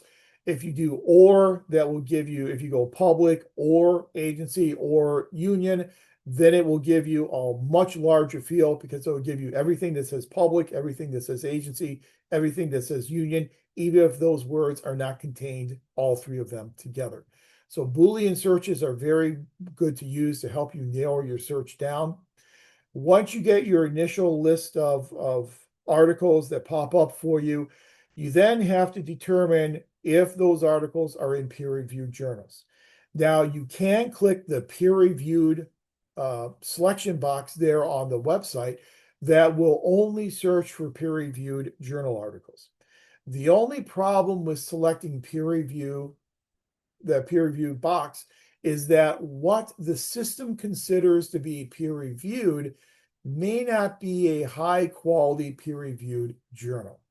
So you can certainly click that box and only get what the system considers peer-reviewed journals, but take a look at the actual journal itself. Is it a journal such as Public Administration Review, PAR? That is kind of the granddaddy of them all. That is the usually highest ranked journal in the discipline of public administration. If you really want to see how high quality that journal is, what you can do is you can go directly to that journal's website. And so if you go directly to the Public Administration Review website, on that website, they will have their manuscript submission guidelines. Those manuscript submission guidelines will tell authors, if you want to submit a manuscript to Public Administration Review, this is how the manuscript will be reviewed. You're looking for a blind review process whereby the reviewers do not know who the author of the manuscript is. So it needs to be a blind review process. It should also be a process by which you have multiple reviewers. So usually what will happen, the manuscript will come in, the editor will take a look at the manuscript. The editor will then determine whether or not the topic of the article fits within the scope of the journal. So sometimes manuscripts will get denied just because they don't fit the scope of the journal well. But the editor decides, yes, this does fit the scope of the journal, then they will refer the article to a panel of reviewers. Typically, for good, high-quality journals, you'll have anywhere from 3 to 5 reviewers. Those reviewers on the board of reviewers will be experts in the field. So these will be PhDs at universities who will receive this manuscript without any identifying factor. So they won't know who wrote it. They won't know what institution they're affiliated with. And they will then review the manuscript and provide feedback to the editor. Each one of those reviewers will provide their feedback independently. So you don't know who the other reviewers are. You provide your feedback directly to the editor. The editor will then take the feedback from each of these reviewers, will look through that feedback, and then provide that feedback to the author. Usually that feedback will suggest revisions that the author will need to make in order to get that manuscript published in the journal. They will then have the opportunity to do what's called the revise and resubmit. So they will look at these revisions, they will make those revisions, and then they will resubmit the manuscript. That resubmitted manuscript then goes back to that panel of reviewers. They'll review it again, and then if they feel necessary, they'll offer more revisions, and the process is an iterative process that goes on until finally the reviewers and the editor are satisfied, and then that manuscript gets published in that journal. That is a rigorous peer-reviewed type of process. In step 5 here, I have a website that you can click on and go to that will give you a ranking of the different journals in public administration. Now, this is just one organization's ranking. There are a lot of other rankings from other organizations. This is just one ranking, but it'll give you an idea of which journals are considered to be kind of the top flight journals within the field of public administration. This is something we'll talk more about. Should say 9-8. I know I have 9-9 there, but it should be something we'll talk about more in the first half of our session together on September the 8th. But that's kind of an idea of how you go about getting started finding those peer-reviewed journal articles. So that's just a little handy reference for you to get you started in finding those 5 citations that you'll be using then in your second Canvas essay posting. And then for each of our weeks, they're all in different modules. You can see the related dates. You can see the PowerPoint slides, the discussion forum for each one of those different weeks.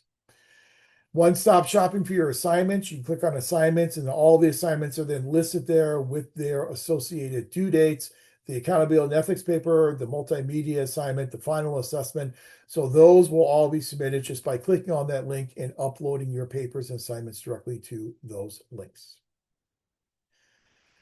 So that's basically our Canvas site. I don't want to overload you with information, but I want to provide you with all the resources that you need in order to be successful in the class. So that's kind of what our Canvas site looks like and where you get all those documents. One thing I didn't point out to you, though, is under modules. I hope I made it available. Yeah, course e-reserves. This is where you get all those other articles that are not in the textbooks, but I have placed on reserve for you. Each one of these links will then open up the article. You'll download the article onto your device, and then you can read those articles. The first e-reserve article is the Meyer article. Just clicking on that link should download it for you, and then all the other articles that we have on e-reserve. So in a very large nutshell, that is the class. That's our Canvas site. Are there any questions about the syllabus, the course, the Canvas site, any of those kind of housekeeping types of topics at all?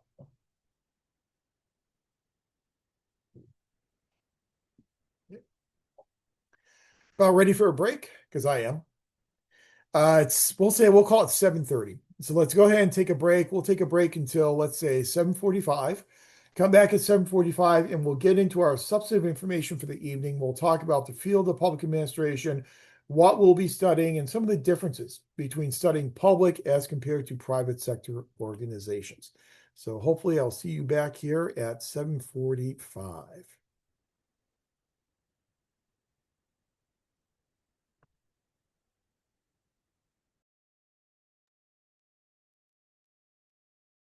Oh, welcome back, everyone. It's 7:45. So let's get into some of our substantive information, just kind of create a foundation and a background for us, and then be able to understand everything we're going to be covering over the next several weeks together. So, as a basic introduction to public administration, some of you may have had an undergraduate major in public administration. If so, this information may be a little redundant for you, but I think it is important that we all kind of have an even, uniform playing field as we start this course and start the program. So, public administration, one thing we know about public administration is it has an expansive scope and an expansive size. We know that government bureaucracies are encountered pretty much everywhere in our society on a daily basis. From the clothes we wear, to the food we eat, to the medicines we take, to the cars we drive, to the roads that we drive on. All of that is touched in one way or another by government bureaucracies. Since almost every aspect of our daily lives will be touched by bureaucracies and touched by public administration, it has made bureaucracy a source of a lot of debate. And we know that for the most part, when you ask members of the public what they think about bureaucracy, they think, well, it's not very efficient, it's not very effective, it's impersonal, it is oftentimes not very conducive to helping us in terms of things that we need. Bureaucracies tend to have a very negative association. There was a famous public administration theorist by the name of Charles Goodsell. And we'll talk about Charles Goodsell a couple of times in a couple of different contexts in our course together. But Charles Goodsell made the argument that in his book called The Case for the Bureaucracy, is that people tend to have a negative view of bureaucracies because of their last interaction with a bureaucratic organization. So if their last interaction with a government bureaucracy was going to the DMV, and not to pick on the DMV, but they go to the DMV and they have to wait there for 2, 3 hours before they can get service. Obviously, that is then going to color their entire perception of all bureaucracies and all of government.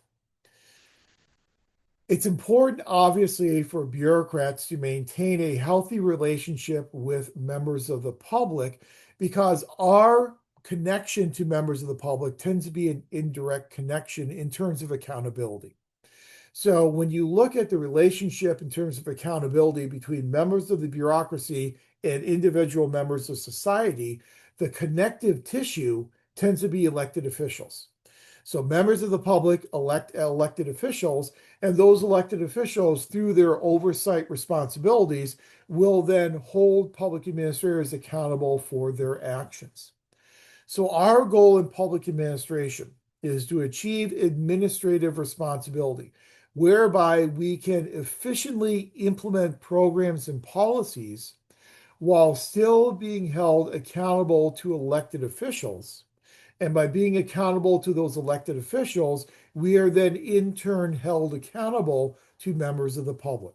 Because those elected officials, since they are directly elected by members of the public, serve as this connective tissue between career administrators and the public that these career administrators tend to serve.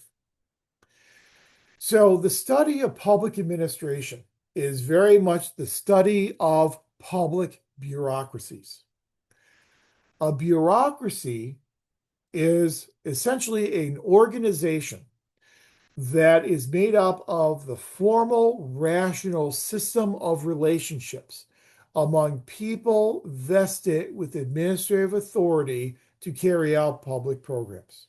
So essentially, what we're doing is we're taking the term public administration and we are distilling it into a study of bureaucracies. Then we're taking this word bureaucracy and we're distilling bureaucracy into a definition of what a bureaucracy is. So public bureaucracy looks at the relationships of these organizations and within these organizations, and these relationships tend to be relationships among people that have the administrative authority to carry out public programs. So there are some important aspects of that kind of generic definition of a public bureaucracy. The first important part of that definition of a bureaucracy is that bureaucracies are organizations. So that suggests to us that there is some formality to those organizations, in that those organizations have a formal organizational structure. Those formal organization structures will then dictate to us the formal rational relationships that will occur among the members, the people within that bureaucratic organization. And those people who are within that bureaucratic organization are vested with administrative authority to do their jobs.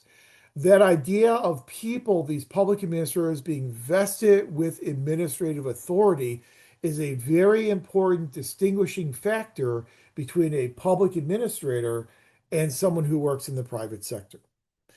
If you are a public administrator and you are working in these public organizations, these public bureaucracies, these organizations are typically created through enabling legislation.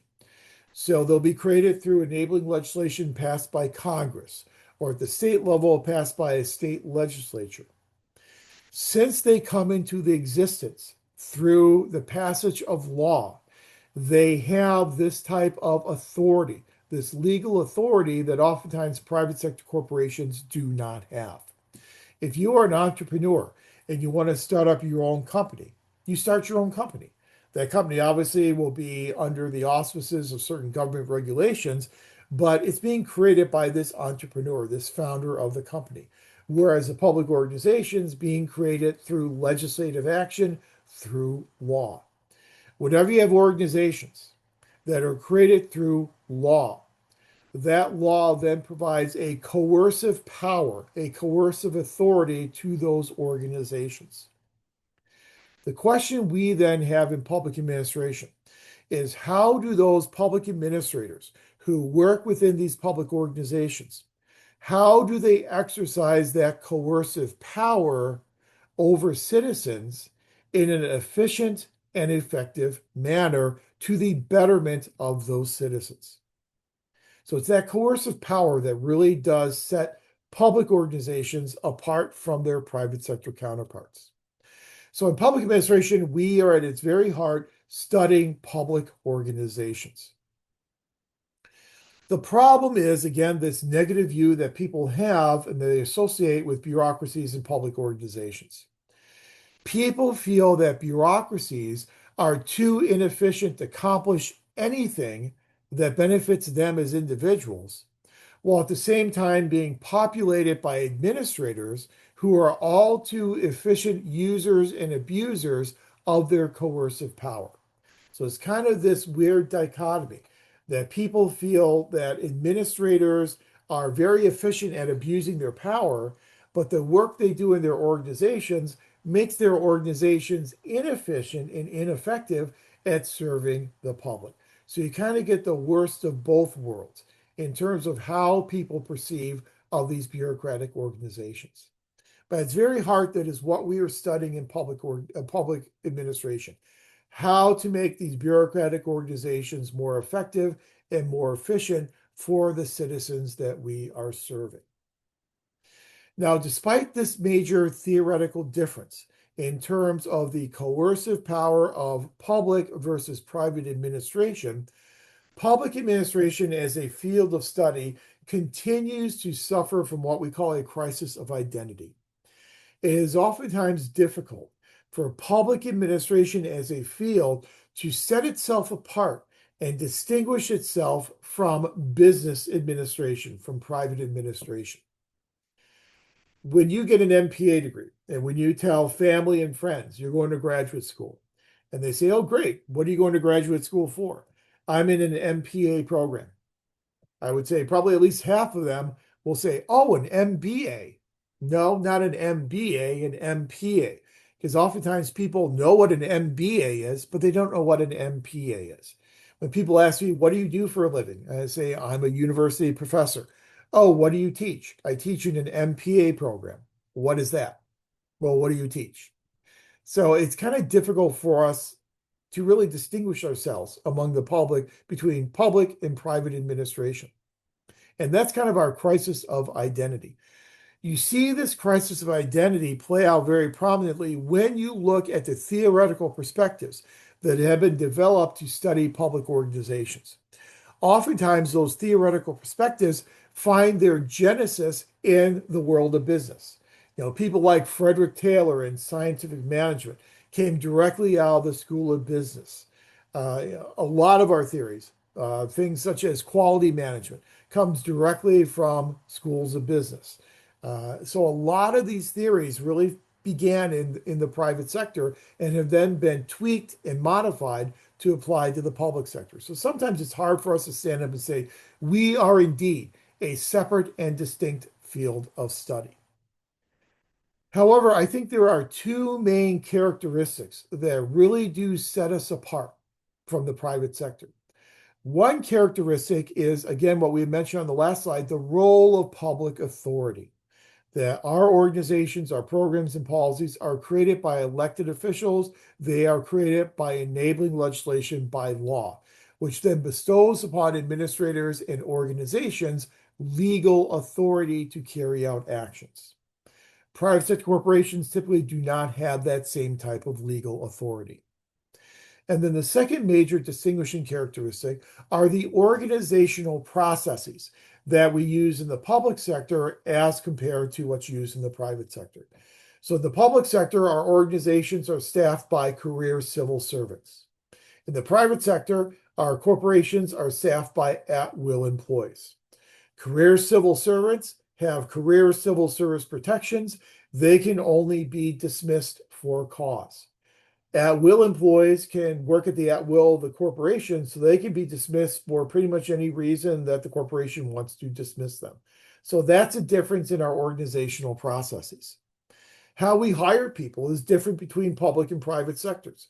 We take a lot more time, and the hiring process in the public sector is much more protracted as what we would see as compared to the private sector. Again, because of these career civil service types of requirements. How we manage our money is different in the public sector. We have a lot of stipulations and a lot of auditing requirements in terms of how we are spending and reporting the money we're spending in the public sector. And a lot of those requirements don't carry over to the private sector. Hiring contractors. When we hire contractors in the public sector, we have to follow California Public Contract Code. If any of you work in the field of public contracting, you know how detailed and sometimes Byzantine California Public Code is, contract code is. And so we have to go through competitive bidding processes.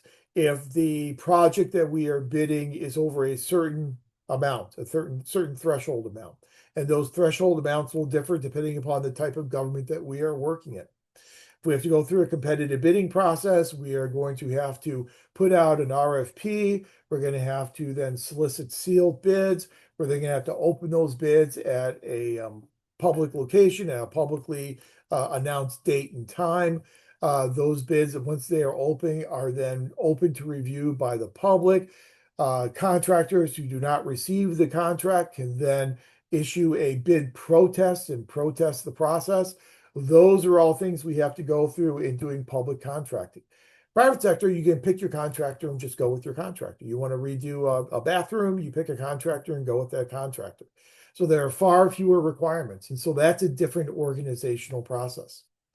Years ago, when I taught a similar class to this, and I was illustrating the differences between the public and private sector, and this is back in the late 90s, I used a seminal case in public administration that actually dealt with the current president. That was Donald Trump, long before he ever became president, back when he was a developer in New York City. And the case dealt with the renovations and reopening of the ice rink in Central Park in New York City. And so for years, the city of New York was trying to renovate this park, and they were running over budget and running behind schedule, and people were getting frustrated. And so they decided to hand the project over to a contractor, Donald Trump. Well, Donald Trump was able to get the ice rink done quickly and to bring it in under budget because he could pick his contractors. He could contract with people he had contracted with before and tell them, if you don't bring this project in by this date, then you're no longer going to be able to get a contract with me for any of my other projects. Well, that's something that the city of New York could not do because they were being controlled by contract code. So just again, these organizational processes just tend to be different between the public and the private sector. Another way we can distinguish between public and private sector is in terms of public policies and the role that public organizations play in policy formulation, that roles that are not necessarily played by private sector corporations. Now, both public organizations and private organizations are involved in policy execution, the actual carrying out of these policies. Government agencies are involved in the carrying out of these policies because they are the primary implementers of these policies once they are passed by legislative bodies. Corporations are also involved in implementation, execution of policies, especially in terms of regulatory policies. So for a regulatory policy to be successful, you have to have corporations that are willing to participate in adhering to those regulations. So they're involved in policy execution as well. When it comes to the formulation, the creation of those policies, that is the primary domain of public organizations and public administrators. Public administrators are involved in policy formulation through advising and providing expertise to elected officials as they are designing these policies. They're the ones implementing them, so they're the ones who come in and provide that type of advice to guide the formulation of the policy. Granted, private organizations, private corporations can be involved in policy formulation through lobbying efforts, but it's a much more indirect involvement than the direct involvement we get from public sector organizations and public administrators. So I think, those are two good ways of kind of distinguishing between public organizations and private organizations at a very general type of level. Another way of distinguishing at a general level is by this piece of legislation known as the Federal Anti-Deficiency Act. The Federal Anti-Deficiency Act is a law that forbids government officials from spending on anything that is not explicitly authorized by law. So unless it's something that's authorized by law and there's money has been appropriated for it, we in the public sector cannot spend money on that type of activity. However, in the private sector, private corporations can spend their money on anything they want as long as it's not forbidden by law. So what we spend money on has to be authorized by law. What private sector corporations spend money on can be anything as long as it's not forbidden by the law. So we have a lot more limitations on what we can spend our money on and how we can spend that money. Because again, at the end of the day, that money is taxpayer money. It's public money as compared to private money that comes from profits for private corporations. A really good example of this anti-deficiency law in practice was in the first Trump administration. So in the first Trump administration, we have this piece of legislation that was passed that was the Tax Cuts and Jobs Act. The Tax Cuts and Jobs Act made a variety of changes to federal income tax law. Once that bill was passed, it raised a lot of questions on the part of taxpayers. Well, unfortunately, once that law went into effect in the new tax season, we were in the middle of a government shutdown.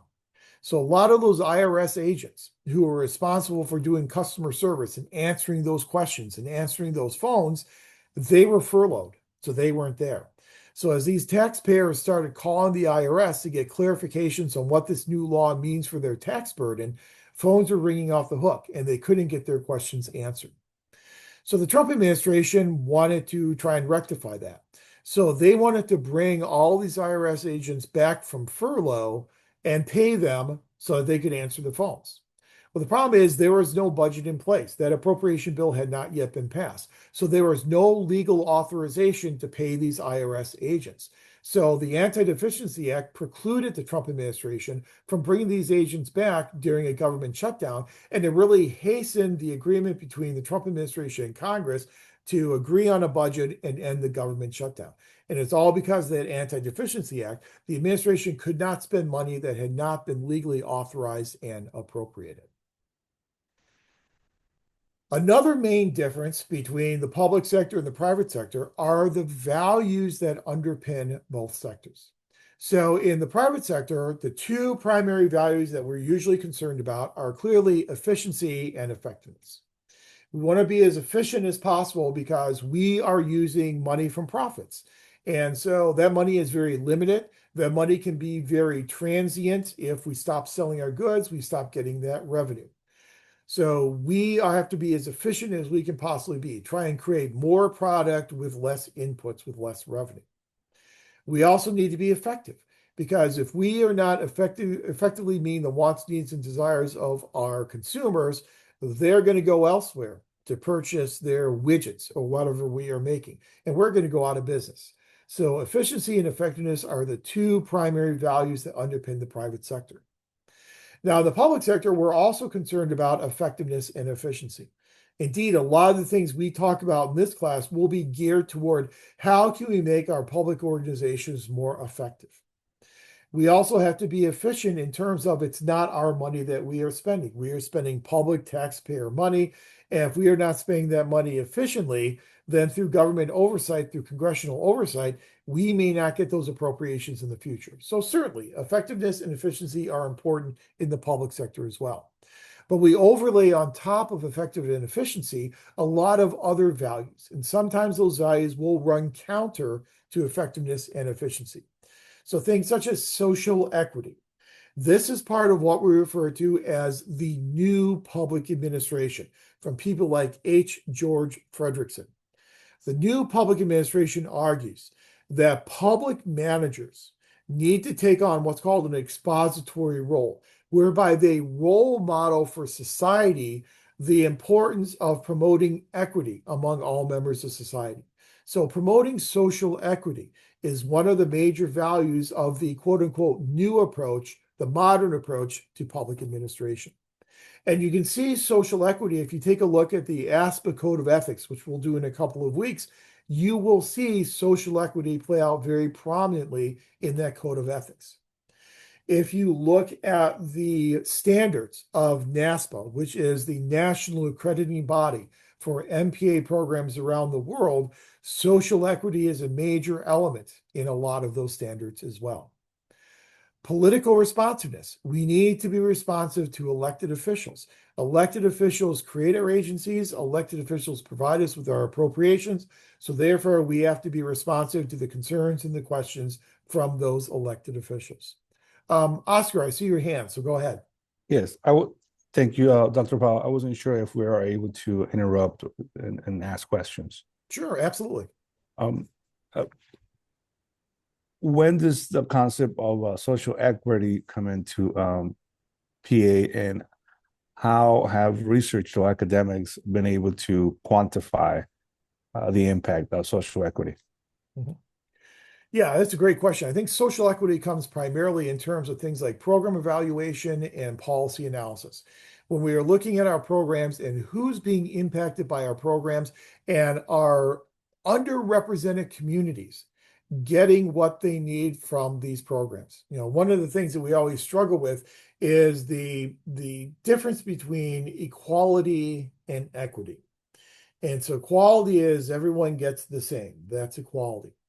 Equity is people get what they need in order to be successful. So not everyone starts at the same plane. That some people will start at a different level where they will need additional resources that maybe other segments of society do not get. And so I think that when we're looking at equity, we need to focus on equity instead of this equality. And we need to look at, are these underrepresented communities receiving what they need from these policies and from these programs? Now, the problem we're running into today is in terms of the whole term of equity.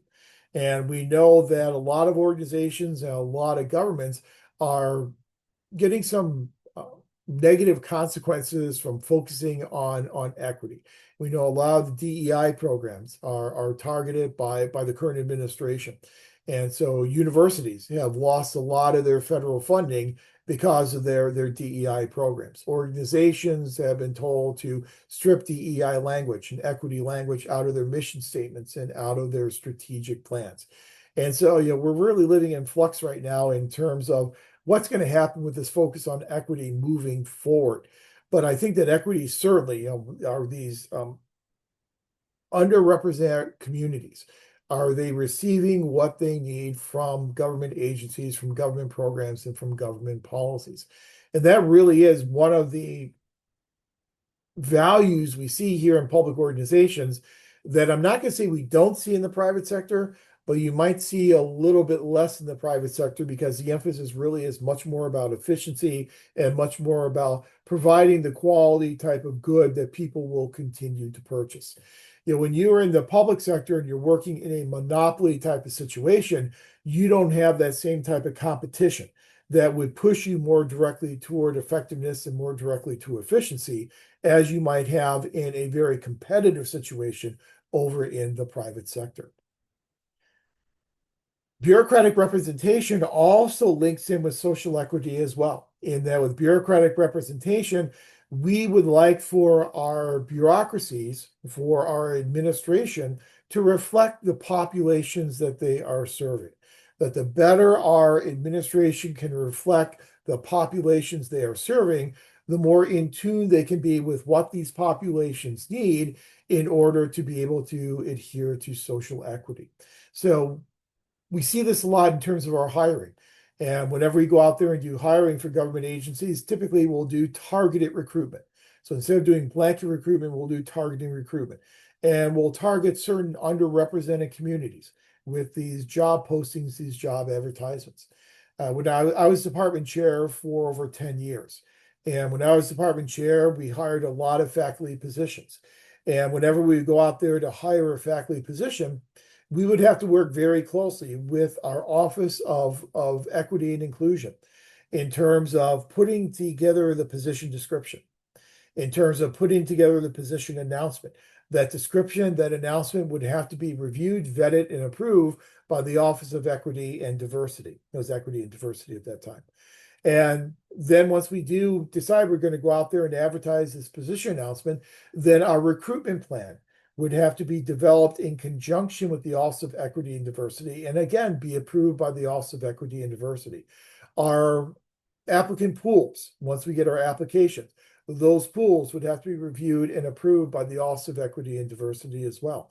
Our semifinalists, our finalists, all of those steps in the process would have to be approved by the Office of Equity and Diversity for the purpose of trying to diversify our faculty as much as we could diversify the faculty so that the profile of our faculty would more closely match the profile of the student population. So bureaucratic representation is another one of these values we see very prominently in the public sector. And then the protection of individual rights. We as public administrators typically have this protection known as qualified good faith immunity. And we're in a very interesting time with qualified good faith immunity because we've had a series of Supreme Court cases where the court is weighing in on just how much immunity government officials should have in dealings with members of the public. Qualified good faith immunity, as you're probably aware, says that as a public official, as a public administrator, you have limited immunity in terms of if the actions you are taking are being done within the scope of your duties and those actions are not violating the constitutional rights of people that you are coming into contact with. So in qualified good faith immunity, we are expected to understand, to know, and to not violate the constitutional rights of people that we are dealing with in the course of our business, of doing our business on a daily basis. We are required to protect the individual rights of those individuals that we are dealing with. That's one of the reasons why in this class, in a couple of weeks, we will go and look at the Constitution and we will look at what some of those constitutional rights are. What are some of those constitutional rights that oftentimes lead to court cases or the violation of those rights? And what is the Supreme Court saying recently in terms of either limiting or expanding this qualified good faith immunity for public administrators? So the protection of these constitutional rights, another important value that oftentimes is seen more prominently in the public sector as compared to the private sector. So the moral of the story here, to kind of wrap it up a little bit, is that in the public sector, we have a lot more values, and our values tend to be much more varied than what we oftentimes see in the private sector. Because we have a multiplicity of values, and because these values are so much more varied in the public sector, values can come into conflict with other values. So bureaucratic representation, going through targeted recruitment and going through a 6 to 9 month recruitment phase, as opposed to recruiting on the spot and hiring on the spot in the private sector, going through a 6 to 9 month recruitment process, that may not align terribly well with efficiency, and that we're putting a lot of time, putting a lot of resources, and there are a lot of opportunity costs that are associated with those types of protracted recruitment schedules. So sometimes bureaucratic representation doesn't directly align with efficiency. And you can see that type of conflict with a lot of these values that underpin the private sector, underpin the public sector. So let's look a little bit more specifically and drill down a little bit more on some of the processes that differ between public and private organizations.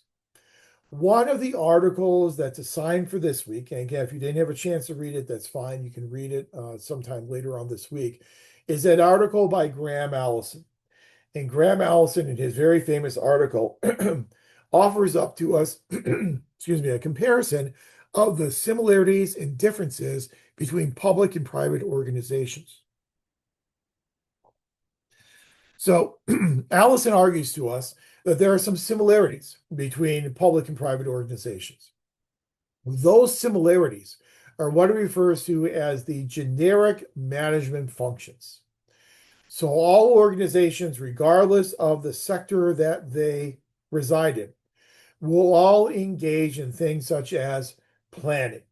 So all leaders and managers engage in strategic planning, regardless of public or private sector. All leaders and managers also engage in the generic management function of organizing. They organize the work, determine who does what within the organization chart of their organizations, regardless of sector. All leaders and managers will engage in staffing. You need to bring people into your organization. You need to hire people. So everyone staffs. Everyone directs work efforts. You always have to direct and manage the work of people within your organization, regardless of sector. Everyone has to engage in coordination. You have to coordinate the work that goes on within your organizations to all try and achieve the same goal that we're trying to work toward. All leaders and managers have to report on work accomplished. So we produce a litany of reports in public and private organizations. And we all have to engage in the budgeting function. We have to bring revenue into our organization. We have to allocate that money among members and units and departments within our organizations. We have to audit our books to make sure we're spending the money the way in which that money is supposed to be spent. We all engage in budgeting. So planning, organizing, staffing, coordinating, reporting, and budgeting, those are these generic management functions that are done across both sectors. It's not the similarities that are important, according to Allison. It's how those functions are done. That's where we get the differences between public and private organizations.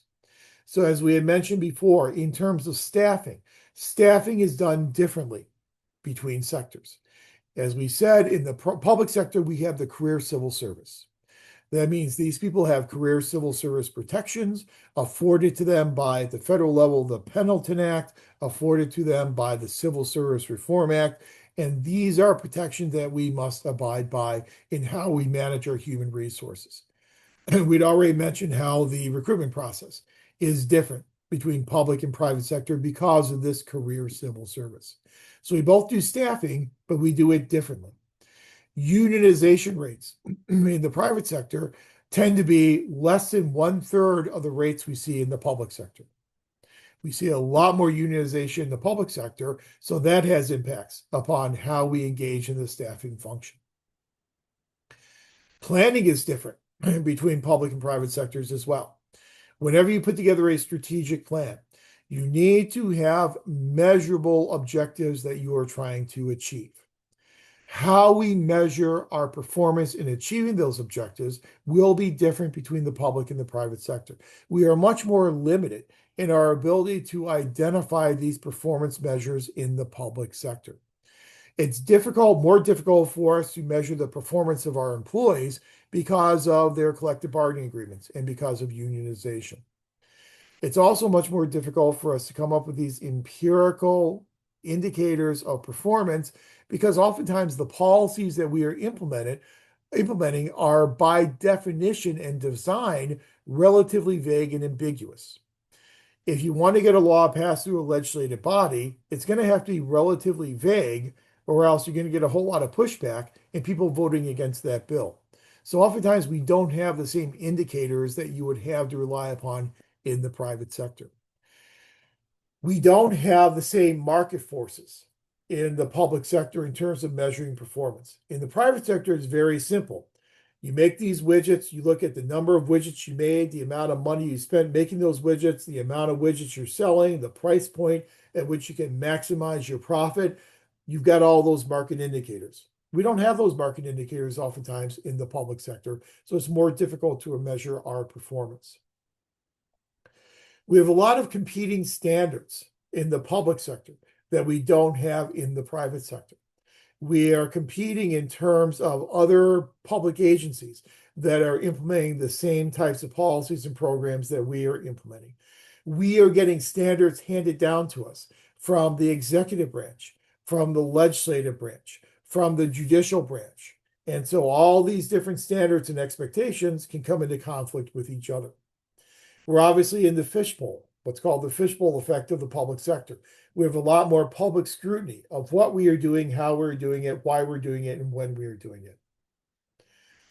Since we are much more limited in the public sector in terms of how we can manage individuals, we manage people much more through persuasion in the public sector as compared to direct orders and micromanagement in the private sector. If we tell people to do something that is not within their position description, that's something they can then grieve to their union. And then we have to face this grievance. So instead of doing that, we have to persuade them to take certain types of actions because we can't tell them to take those actions like in a private corporation. And we have a heck of a lot more oversight from the legislature in the public sector as compared to the oversight in the private sector. The oversight in the private sector is going to come primarily from government regulation. In the public sector, we have oversight of just about every single thing we do by the legislative body. So members of federal agencies can be called into hearings before Congress in order to justify why they're doing and the money they're spending and how efficient and effective they are being. We are subject to that type of congressional oversight. So I think the important thing from the Allison article is it's not necessarily the similarities. Yes, there are similarities, but those are generic similarities in terms of function. The differences are much more important, and the difference is in how we carry out those functions. So it's not the functions themselves, it's how we carry out those functions that really separate out public organizations as compared to their private sector counterparts. Now, in comparing public and private sector organizations, a lot of people will default to profit. And this is the primary answer you'll get from most people who say, what's the difference between a public and a private organization? They'll say, well, a private organization has the bottom line. They operate to make a profit. If they don't make a profit, they're going out of business very quickly. Public sector, you usually don't run a profit, and so therefore you don't have that same bottom line. I think that is true. That is a necessary distinction between public and private organizations, but it is not sufficient. And you've probably all heard the argument, necessary but not sufficient. This is a necessary difference, but it is not a sufficient difference to differentiate between the two sectors. And the reason for that is that we have private non-governmental organizations that are nonprofit. So our private organizations are private. But our nonprofit organizations are private, but they don't run a profit by definition because they are nonprofit. So you can have these private organizations that are nonprofit. However, you can also have government organizations that are profit-based. So think about something like a government corporation. The United States Postal Service is a government corporation. As a government corporation, they are allowed, not that they always do or usually do, but they are allowed to run a profit and operate at a profit. We have government-sponsored enterprises, what are known as GSEs, that look a lot more like this profit orientation we typically see over in the private sector. So the profit motive, the bottom line, is a necessary distinction, but it is not a solely sufficient distinction. The activities of public organizations when it comes to public policy also tend to be different in the public as compared to the private sector. As we had said earlier, both public and private organizations both engage in policy execution. It's a direct execution by public organizations and an indirect execution through adhering and abiding by regulations in private organizations. However, the main difference is in policy formulation. Public organizations tend to be much more directly and intimately engaged in the formulation of public policies as compared to their private sector counterparts. So let's very quickly just kind of distinguish between the two. So we know policy formulation is the creation of policy. Policy execution is the implementation. It is a task of public administration in translating law into action, taking these laws that were written by a legislative body and actually making them come alive and actually putting them into action. That's policy execution. And that's something that we do on a daily basis in the public sector. We essentially shape these ideas that are in the design of the policy into the reality of actually implementing the policy and delivering these deliverables to our citizens. So we do that on a daily basis. And when you take a basic civics class in junior high school or high school, that civics class will say, here's the main difference. The executive branch is responsible for implementing, executing the law. The legislative branch is responsible for formulating and creating that law. So laws are made in the legislature, laws are implemented in agencies in the executive branch. We know it's not that simple. We know that public organizations are also very much engaged in policy formulation. Before policies are formulated, public administrators are involved in advising elected officials. They provide the information that elected officials need to use in the formulation process. Then we also know a lot of policy is formulated as it's actually being implemented. So since this legislation is coming out of Congress in a very vague, ambiguous form, someone needs to dot the I's and cross all the T's. Someone needs to fill in all the blanks in terms of how this law will actually be implemented, and that then becomes the job and the role of public administrators. As they do this through the administrative rulemaking process, they are inherently formulating policy. So we formulate and write policy through the administrative rulemaking process. So we know that public administrators are very much involved in policy formulation today. There are some ramifications for having that amount of involvement on the part of public administrators. One implication of that is the more you involve administrators and experts into the formulation of policy, the more technical that public policy will become, because you are pulling in the expertise and the specialized competence of these public administrators into the formulation of the policy. So you get a lot more specifics. You get a lot more technicality in the policies that are being formulated. And the second implication is as you involve administrators more in policy formulation, you are by definition expanding the role of the chief executive, because these executive agencies are accountable to the chief executive. So the more role these agencies have, the more role the chief executive will have in policy formulation itself. So what we have basically done in modern public administration is we have blurred the lines between the formulation of policy and the execution of that policy, and public administrators are involved in both formulation as well as policy execution. The question then is, what does that then mean for how we study public administration? So that so what question that I love so much. Well, so what? The so what really comes to us from an examination of really the seminal genesis of the field of public administration, which came from Woodrow Wilson's article back in 1887 called The Study of Administration. And if you've read The Study of Administration from Woodrow Wilson before, you're probably struck by a few different things that he talks about within that article. One of the major takeaways of Wilson's study of administration is his advocacy for the study of administration as its own separate field of study. He argues essentially that if we can separate politics from administration and just focus on a study of administration, we can study what he referred to as the business of government. And the business of government is administration.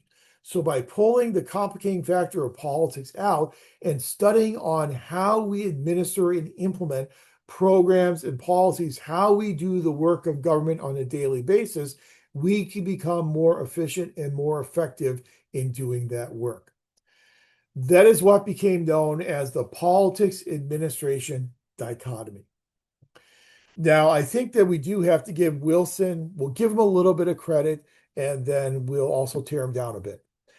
We have to give Wilson a little bit of credit because it's true that this politics administration dichotomy is normally seen as coming out of his argument in that article, The Study of Administration, from way back in 1887. That if we can separate administration from politics, we can then better do the business of government in a more efficient way. However, Wilson also said that article, there's a passage that's very important, oftentimes overlooked in his article, where Wilson said that politics are the touchstone of administration. So he says, yes, if we study administration, we can make the work of government more efficient. However, we always have to remember that administration is being done within a political environment. And just because some administrative innovation works well for England doesn't mean that we can take that and apply it to our system of administration and have it work equally well here. We always have to remember that we go back to politics as our touchstone. We have to take into account our political culture and the uniqueness of our political culture as we study administration. So one of the examples that he uses in his article is the example of career civil service. So in 1883, so just 4 years before Wilson wrote his famous article, we had this piece of legislation passed in Congress called the Pendleton Act. The Pendleton Act of 1883 established our system of career civil service. Now, I think it is debatable how long our system of career civil service is going to last, but it was created under the Pendleton Act in 1883. This career civil service system that was created by the Pendleton Act was modeled on the career civil service system that had been used for many decades in Great Britain. However, the career civil service system that was used in England was different than the one that we employed in 1883 in this country. And there are a couple of major examples of how it differed. One example is the career civil service system in England in the 1800s had a system of closed competitive examinations. So they were going to hire people based upon their merit. That's a basic element of a career civil service system. You are hiring people who have the knowledge, skills, and abilities to do the job. So you're hiring people based upon their merit as opposed to their political affiliation. However, the mechanism that England used was a mechanism of closed examinations. Not everyone could sit for this examination to demonstrate they had the knowledge, skills, and abilities to get a job in the British civil service. Only certain people were allowed to sit for that exam. Well, what we did in the Pendleton Act, we said we like this idea of using examinations to measure knowledge, skills, and abilities, but we have a more open political culture than what you might see in England. And so instead of using closed exams, we employed open examinations, whereby everyone had the opportunity to take this examination to demonstrate they had the skills necessary to be successful in this position. So we took a system of closed exams, we transformed it into an open examination system to better match our political culture. Again, using politics as the touchstone. Another example is the British civil service system was a closed system in that if you owned your own company and you were very successful in the private sector, and you decide you want to make the leap from the private into the public sector, you would have to start at the bottom of the career civil service system and work your way up, irrespective of the fact that you might be a CEO at your own company. You'd have to always start at the bottom. There was no provision for lateral entry from the private into the public sector. We took the system of civil service, and when we applied it in the Pendleton Act, we applied it as an open system, whereby we allow for lateral entry. And so if you were a CEO of a corporation and you had the qualifications to enter into the public sector career civil service at an upper management level, you were allowed to make that type of lateral jump into the public service. Again, we're taking these administrative innovations, we are modifying them to make them fit our unique political culture. So Wilson is important because Wilson, again, for us, introduces this idea of the importance of the study of administration. Unfortunately, what he is most known for is this idea of the politics administration dichotomy, this separation between politics and administration, even though that is not actually what he was saying in his article. We have come to realize, and we came to realize very quickly, that there really isn't a hard and fast dichotomy between politics and administration. We came to realize very quickly that administrators are not only involved in execution, they're also involved in formulation. When they're doing execution, they're doing administration. When they're doing formulation, they're doing politics. There's a political aspect to formulation. So we kind of blur the lines between politics and administration, and it really isn't this true, bright line dichotomy between those two areas. Really, it's much more of a blurred line that administrators engage in both administration as well as politics.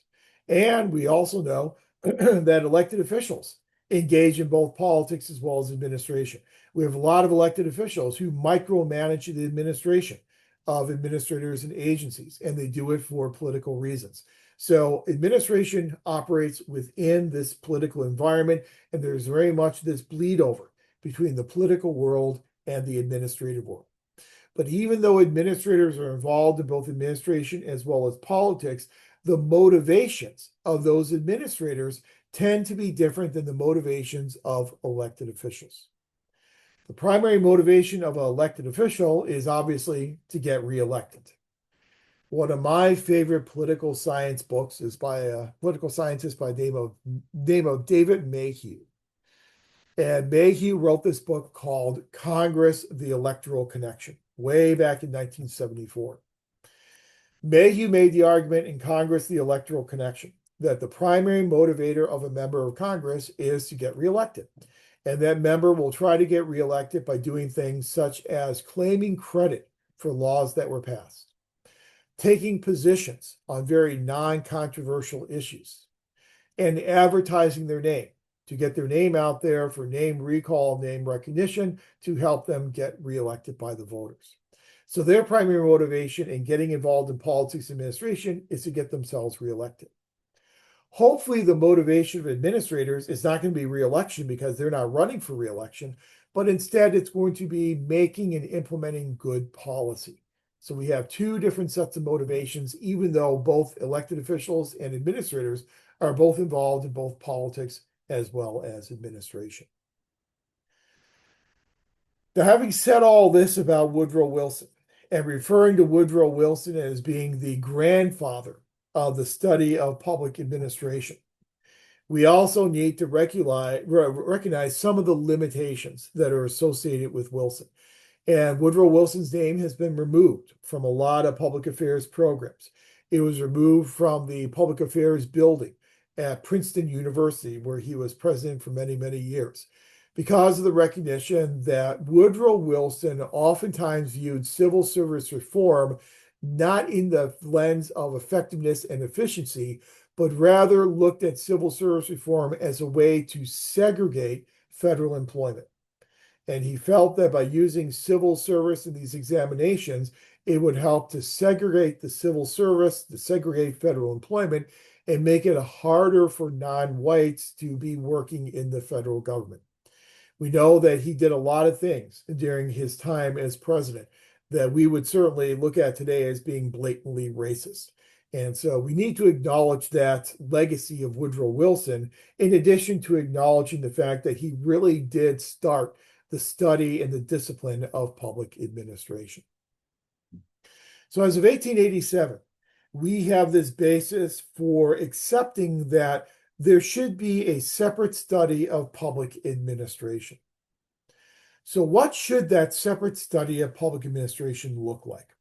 I think Don Kettle gives us some good generalizations that we can apply to this study of public administration. Kettle makes the argument that public administration is what he calls timeless, but also time-bound. Now, what does he mean by it's timeless, but also time-bound? Public administration is timeless because there are certain maxims, there are certain approaches in public administration that are just appropriate today as perhaps they were 50 or 60 years ago. So something such as if you involve employees in decision making, they're going to be more likely to accept the results of that decision making process. That's a timeless maxim that really has stretched across the ages. So it's timeless. However, when you look at the theories of administration, when they were developed, those theories tend to be associated with the times in which they were developed. So you look at something like scientific management from Frederick Taylor, developed in the early 1920s. That is an artifact of its time. So in the 1920s, when scientific management was developed, we were going through all this upheaval in our organizations. We had all these factories and all these very unsafe working conditions where people's lives were being threatened just by going to work every day. And so scientific management was born out of that type of unrest. It was an artifact of its time. So it's both timeless as well as being time bound. Public administration is universal, but it's also culture bound and varies according to the situation. This is my it depends answer. This is why there is no one size fits all approach. Yes, public administration is universal. It's something that everyone encounters every day on a continuous basis.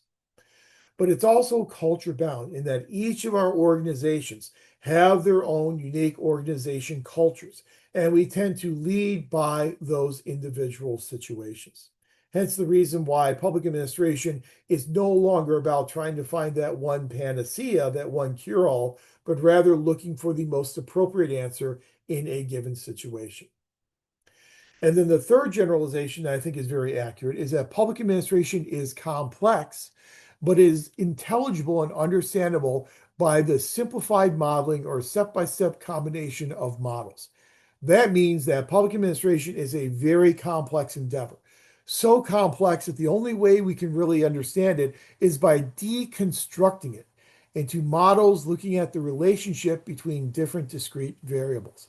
So it's important we study it, we deconstruct it, and we distill it because it is such a complex field of study to try and analyze.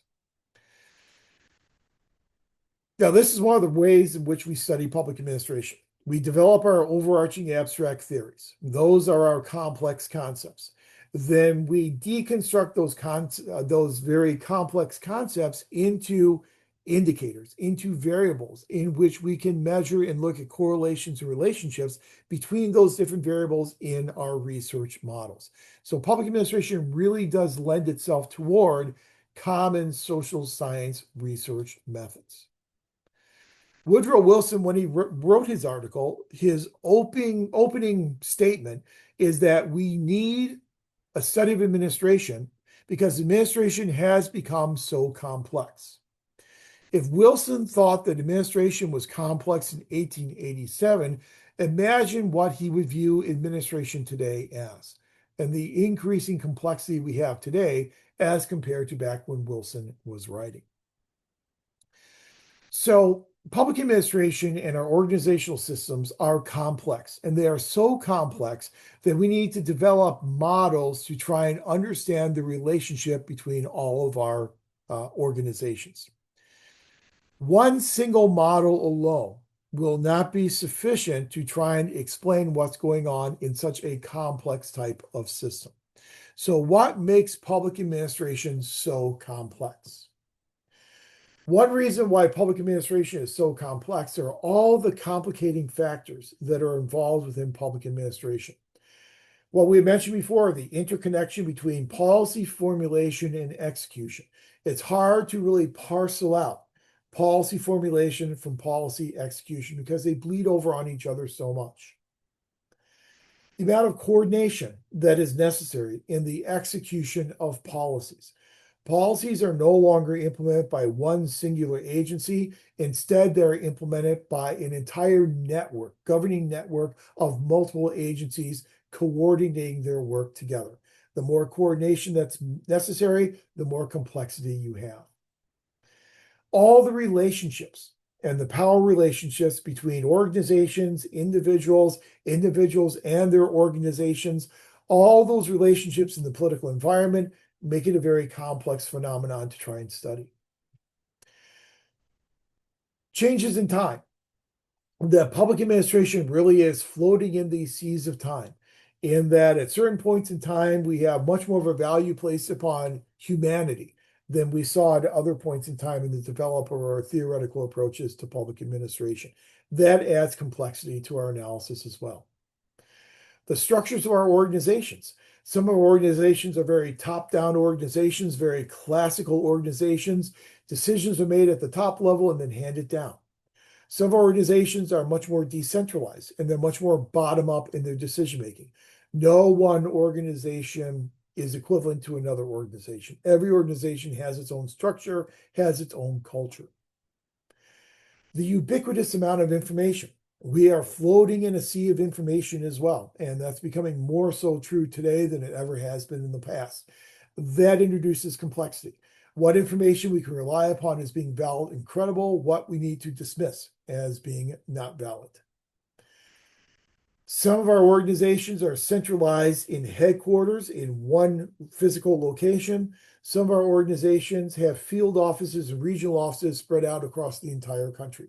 Department of Agriculture has field offices in just about every state across the country. It's a very decentralized type of organization. Recently, we saw the director of the FBI, when he became director of the FBI, said, I'm going to take a very centralized organization and I'm going to decentralize it. And I'm going to send all these agents outside of Washington, D.C., send them all out into these field offices. Then about 2 weeks later, he reversed course and said, well, we're not really going to do that because we need to have people together because a lot of the information we're dealing with is very confidential, sensitive type of information. So he kind of went from the field approach, went from the headquarters approach to the field approach, back then to the headquarters approach. And then, as we had mentioned before, all of these different underlying values that underpin public administration also add to the complexity of being able to study these public bureaucratic organizations. So since this reality of public administration is so complex, we cannot explain it with abstract theories. We need concrete models in order to be able to understand the complexity of our public bureaucracies. And because of this complexity, we're not able to settle on one single model or one single theory. We're not looking for the best answer. We're looking for the most appropriate answer because of all the complexity that we see between all these public organizations. So this entire discussion that we have had up to this point in time leads us to one basic question. Is public administration an academic discipline? Does it meet the requirements for being an academic discipline similar to other disciplines such as history or psychology or sociology? This is part of the crisis of identity that public administration has been grappling with for 150, 160 years. Is it an academic discipline? Well, first we need to know what are the characteristics of an academic discipline. So when you think about a discipline such as history or a discipline such as psychology, what makes something an academic discipline? What are some of the characteristics of an academic discipline? And I'll open it up to you. What do you think? What are some of the characteristics of an academic discipline? What makes something a discipline? Research and studying. Yeah. Yeah, academic disciplines research and study phenomena. And so what they do is they identify certain types of phenomena that they are then going to research and study. And the way in which they study those phenomena will oftentimes be unique in nature. So the approaches that they use to study their unique phenomena will also then be unique. So you think about some of the strategies that historians use to study historical events. Their strategies that they use will be a lot different than the strategies that are used by molecular biology or by the field of chemistry. In those natural sciences, you're using controlled experiments where the researcher has control over every single aspect of that experiment. That's what happens in the natural sciences. Those are the methods and the approaches used. History is much more about rich narrative descriptions of how a historical event occurred. That's going to be a little bit different than the approaches used in a field such as political science. There's a reason why political science is today called political science as opposed to the study of government, because it is a much more quantitative, much more scientific approach that we use in political science. And so we are going to use multiple regression analysis. We're going to use sometimes econometrics. We're going to use binary logistics. We're going to use all these statistical approaches to understand the phenomena that we are studying. So the methods we use will be relatively unique, and the phenomena that we study will be relatively unique as well. So in the natural sciences, maybe you're studying viruses and you're studying uh, the replication of bacteria in certain types of environments. In political science, you might be studying how a bill becomes a law and the decision making of members of Congress. Or you might be studying the causal factors that contributed to the implementation of this program and what actually led to the implementation of this program, and doing your multiple regression type of analysis. And so you're studying different things and you're studying them in a unique way. So I think when you're looking at an academic discipline, a lot of it boils down to the question of how unique are the phenomena that are being studied, and how unique are the methods and approaches that we are using to study those phenomena.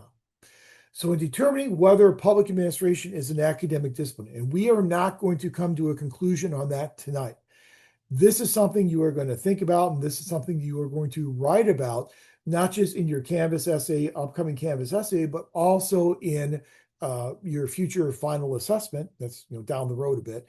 So this is something you're going to come to a conclusion about on your own. But what I want to lay out for you is just, here are some of the characteristics that we look for in an academic discipline. And then I want you to think about public administration and think about if public administration is unique enough to be able to consider ourselves to be a standalone academic discipline. However, we always have to deal with that big question of so what? Well, does it matter? Does it matter that public administration is an academic discipline, or that it's just another subfield within a different academic discipline? Does it actually make a difference? My argument is that from a structural perspective, it makes a difference. And if you look at public administration programs around the country and you look at where they are offered, it will give you some really good insight into whether or not that program is considered to be a discipline or just a subfield. Now, when I was getting my PhD, I got my degree in a very traditional political science program. And so in that traditional political science program, they viewed public administration as just being a subfield within political science.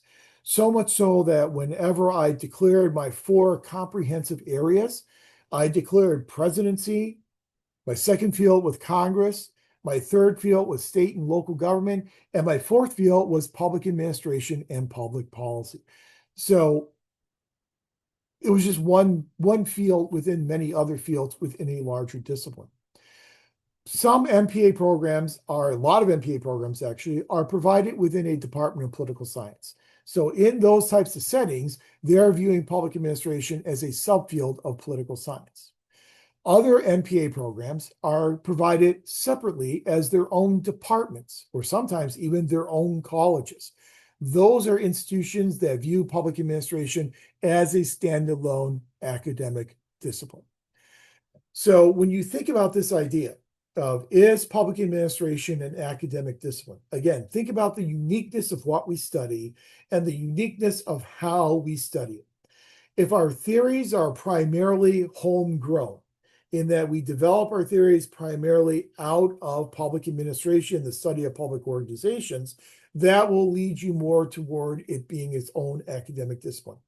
However, if we are borrowing theories from business and sociology and psychology and physics and all these other disciplines, and then just tweaking them and modifying them to then apply them to public organizations, maybe that will lead you to the conclusion that we're really not a standalone discipline, but we're really a little bit more of a field of study in another separate academic discipline.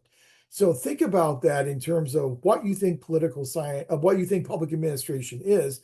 And then in your Canvas essay, you're going to be kind of taken aside as, yes, this is an academic discipline, and this is why I think it is an academic discipline, or no, it is not. It's a subfield in another discipline, and this is why I do not believe it is its own standalone academic discipline.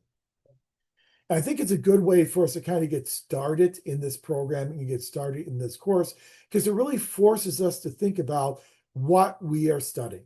And because after all, you are a student of public administration, you're going to be spending the next however many months and years of your life studying public administration. It's a really good idea in your very first class, in your very first session, to kind of form your own opinion about what public administration really is. That kind of concludes what we normally cover as our foundational background information for our first class session, and to kind of get you thinking about the field of public administration and the types of things that you're going to be working on over the next several months here in the MPA program. I told you I'd get you out of here by 9 o'clock tonight, and it's 3 minutes early. So that's enough time. If you have any questions about any of this information or any clarification needed on any of the information we have covered for this evening. Yes, Joy, go ahead. Okay, I have a quick question about this last part that you were just talking about, the question posed to us about whether it's a field of study or a discipline. So, like when Woodrow Wilson is talking about specifically the method, like for public administration as being a comparative method of study, does that what like theoretically would that qualify as its own method of study, like we were just talking about? Yes, it would. I mean, the Okay. important thing about Wilson is that Yeah. Wilson, he was the first person who said we should have this separate study of administration. Prior to that, when we studied it as part of government. It was just within the field of government. We really didn't parcel out administration as a separate thing to study. Wilson really was the first one. And yeah, he would argue you need this separate study of administration, which would then lead you to saying, yes, this is a separate academic discipline. So yeah, But Wilson like definitely comes on that side. so like if that's the method, then that are you understanding what I'm saying here? Like that it's its own method, like even though it's drawing from all of these other things, sociology and things like that, but it's comparing it and then applying it, that is its own method. I think it's not really a binary. Think Okay. about it not as a binary. Think about it as kind of a spectrum. And Okay. so yes, we are borrowing, but are we borrowing too much to be our own academic discipline? Or are we Okay. borrowing just enough? So think about it as that spectrum. How much are we borrowing as opposed to just are we borrowing or are we not borrowing? I think that's Okay. an interesting way to look at it. Yeah. Thank That you. help? Okay. So, excellent question. That's a great point. Anything else before we call it an evening since we are at 9 o'clock? Okay. If not, then I will see you in 2 weeks. And I'm sorry, Matthew, go ahead. Yeah, really quickly, in your earlier it showed that your office hours were on Mondays from I think like 2 to 4 or whatever. For people that are working and aren't able to actually do office hours with that, are we able to also try to like can you accommodate other days during the week to meet at Yeah, all? absolutely. Yeah, just send me an email. Let me know when it's convenient for you, and we can set something up. So yeah, those are just kind of my standard office hours, but I'm available throughout the week as well. All right, thank you. Yep. And let's see, which version of the textbook do I recommend? You can use either version, either edition of the Kettle textbook. The most recent one, I think, is the 2023. The only difference is in the new version Kettle, there's a chapter on COVID that's not obviously in the 2021 version. You can use either one that you would want. It's absolutely up to you. In terms of the classics textbook, you can use any edition you like. Just make sure that the articles that we are covering are in that textbook, so you have ready access to those articles. All right. Well, thank you, everyone. It was nice seeing you. I look forward to working with you, and I will have this recording up on our Canvas site no later than tomorrow morning. So enjoy your night. Have a great week, and I'll talk to you in 2 weeks. Take care.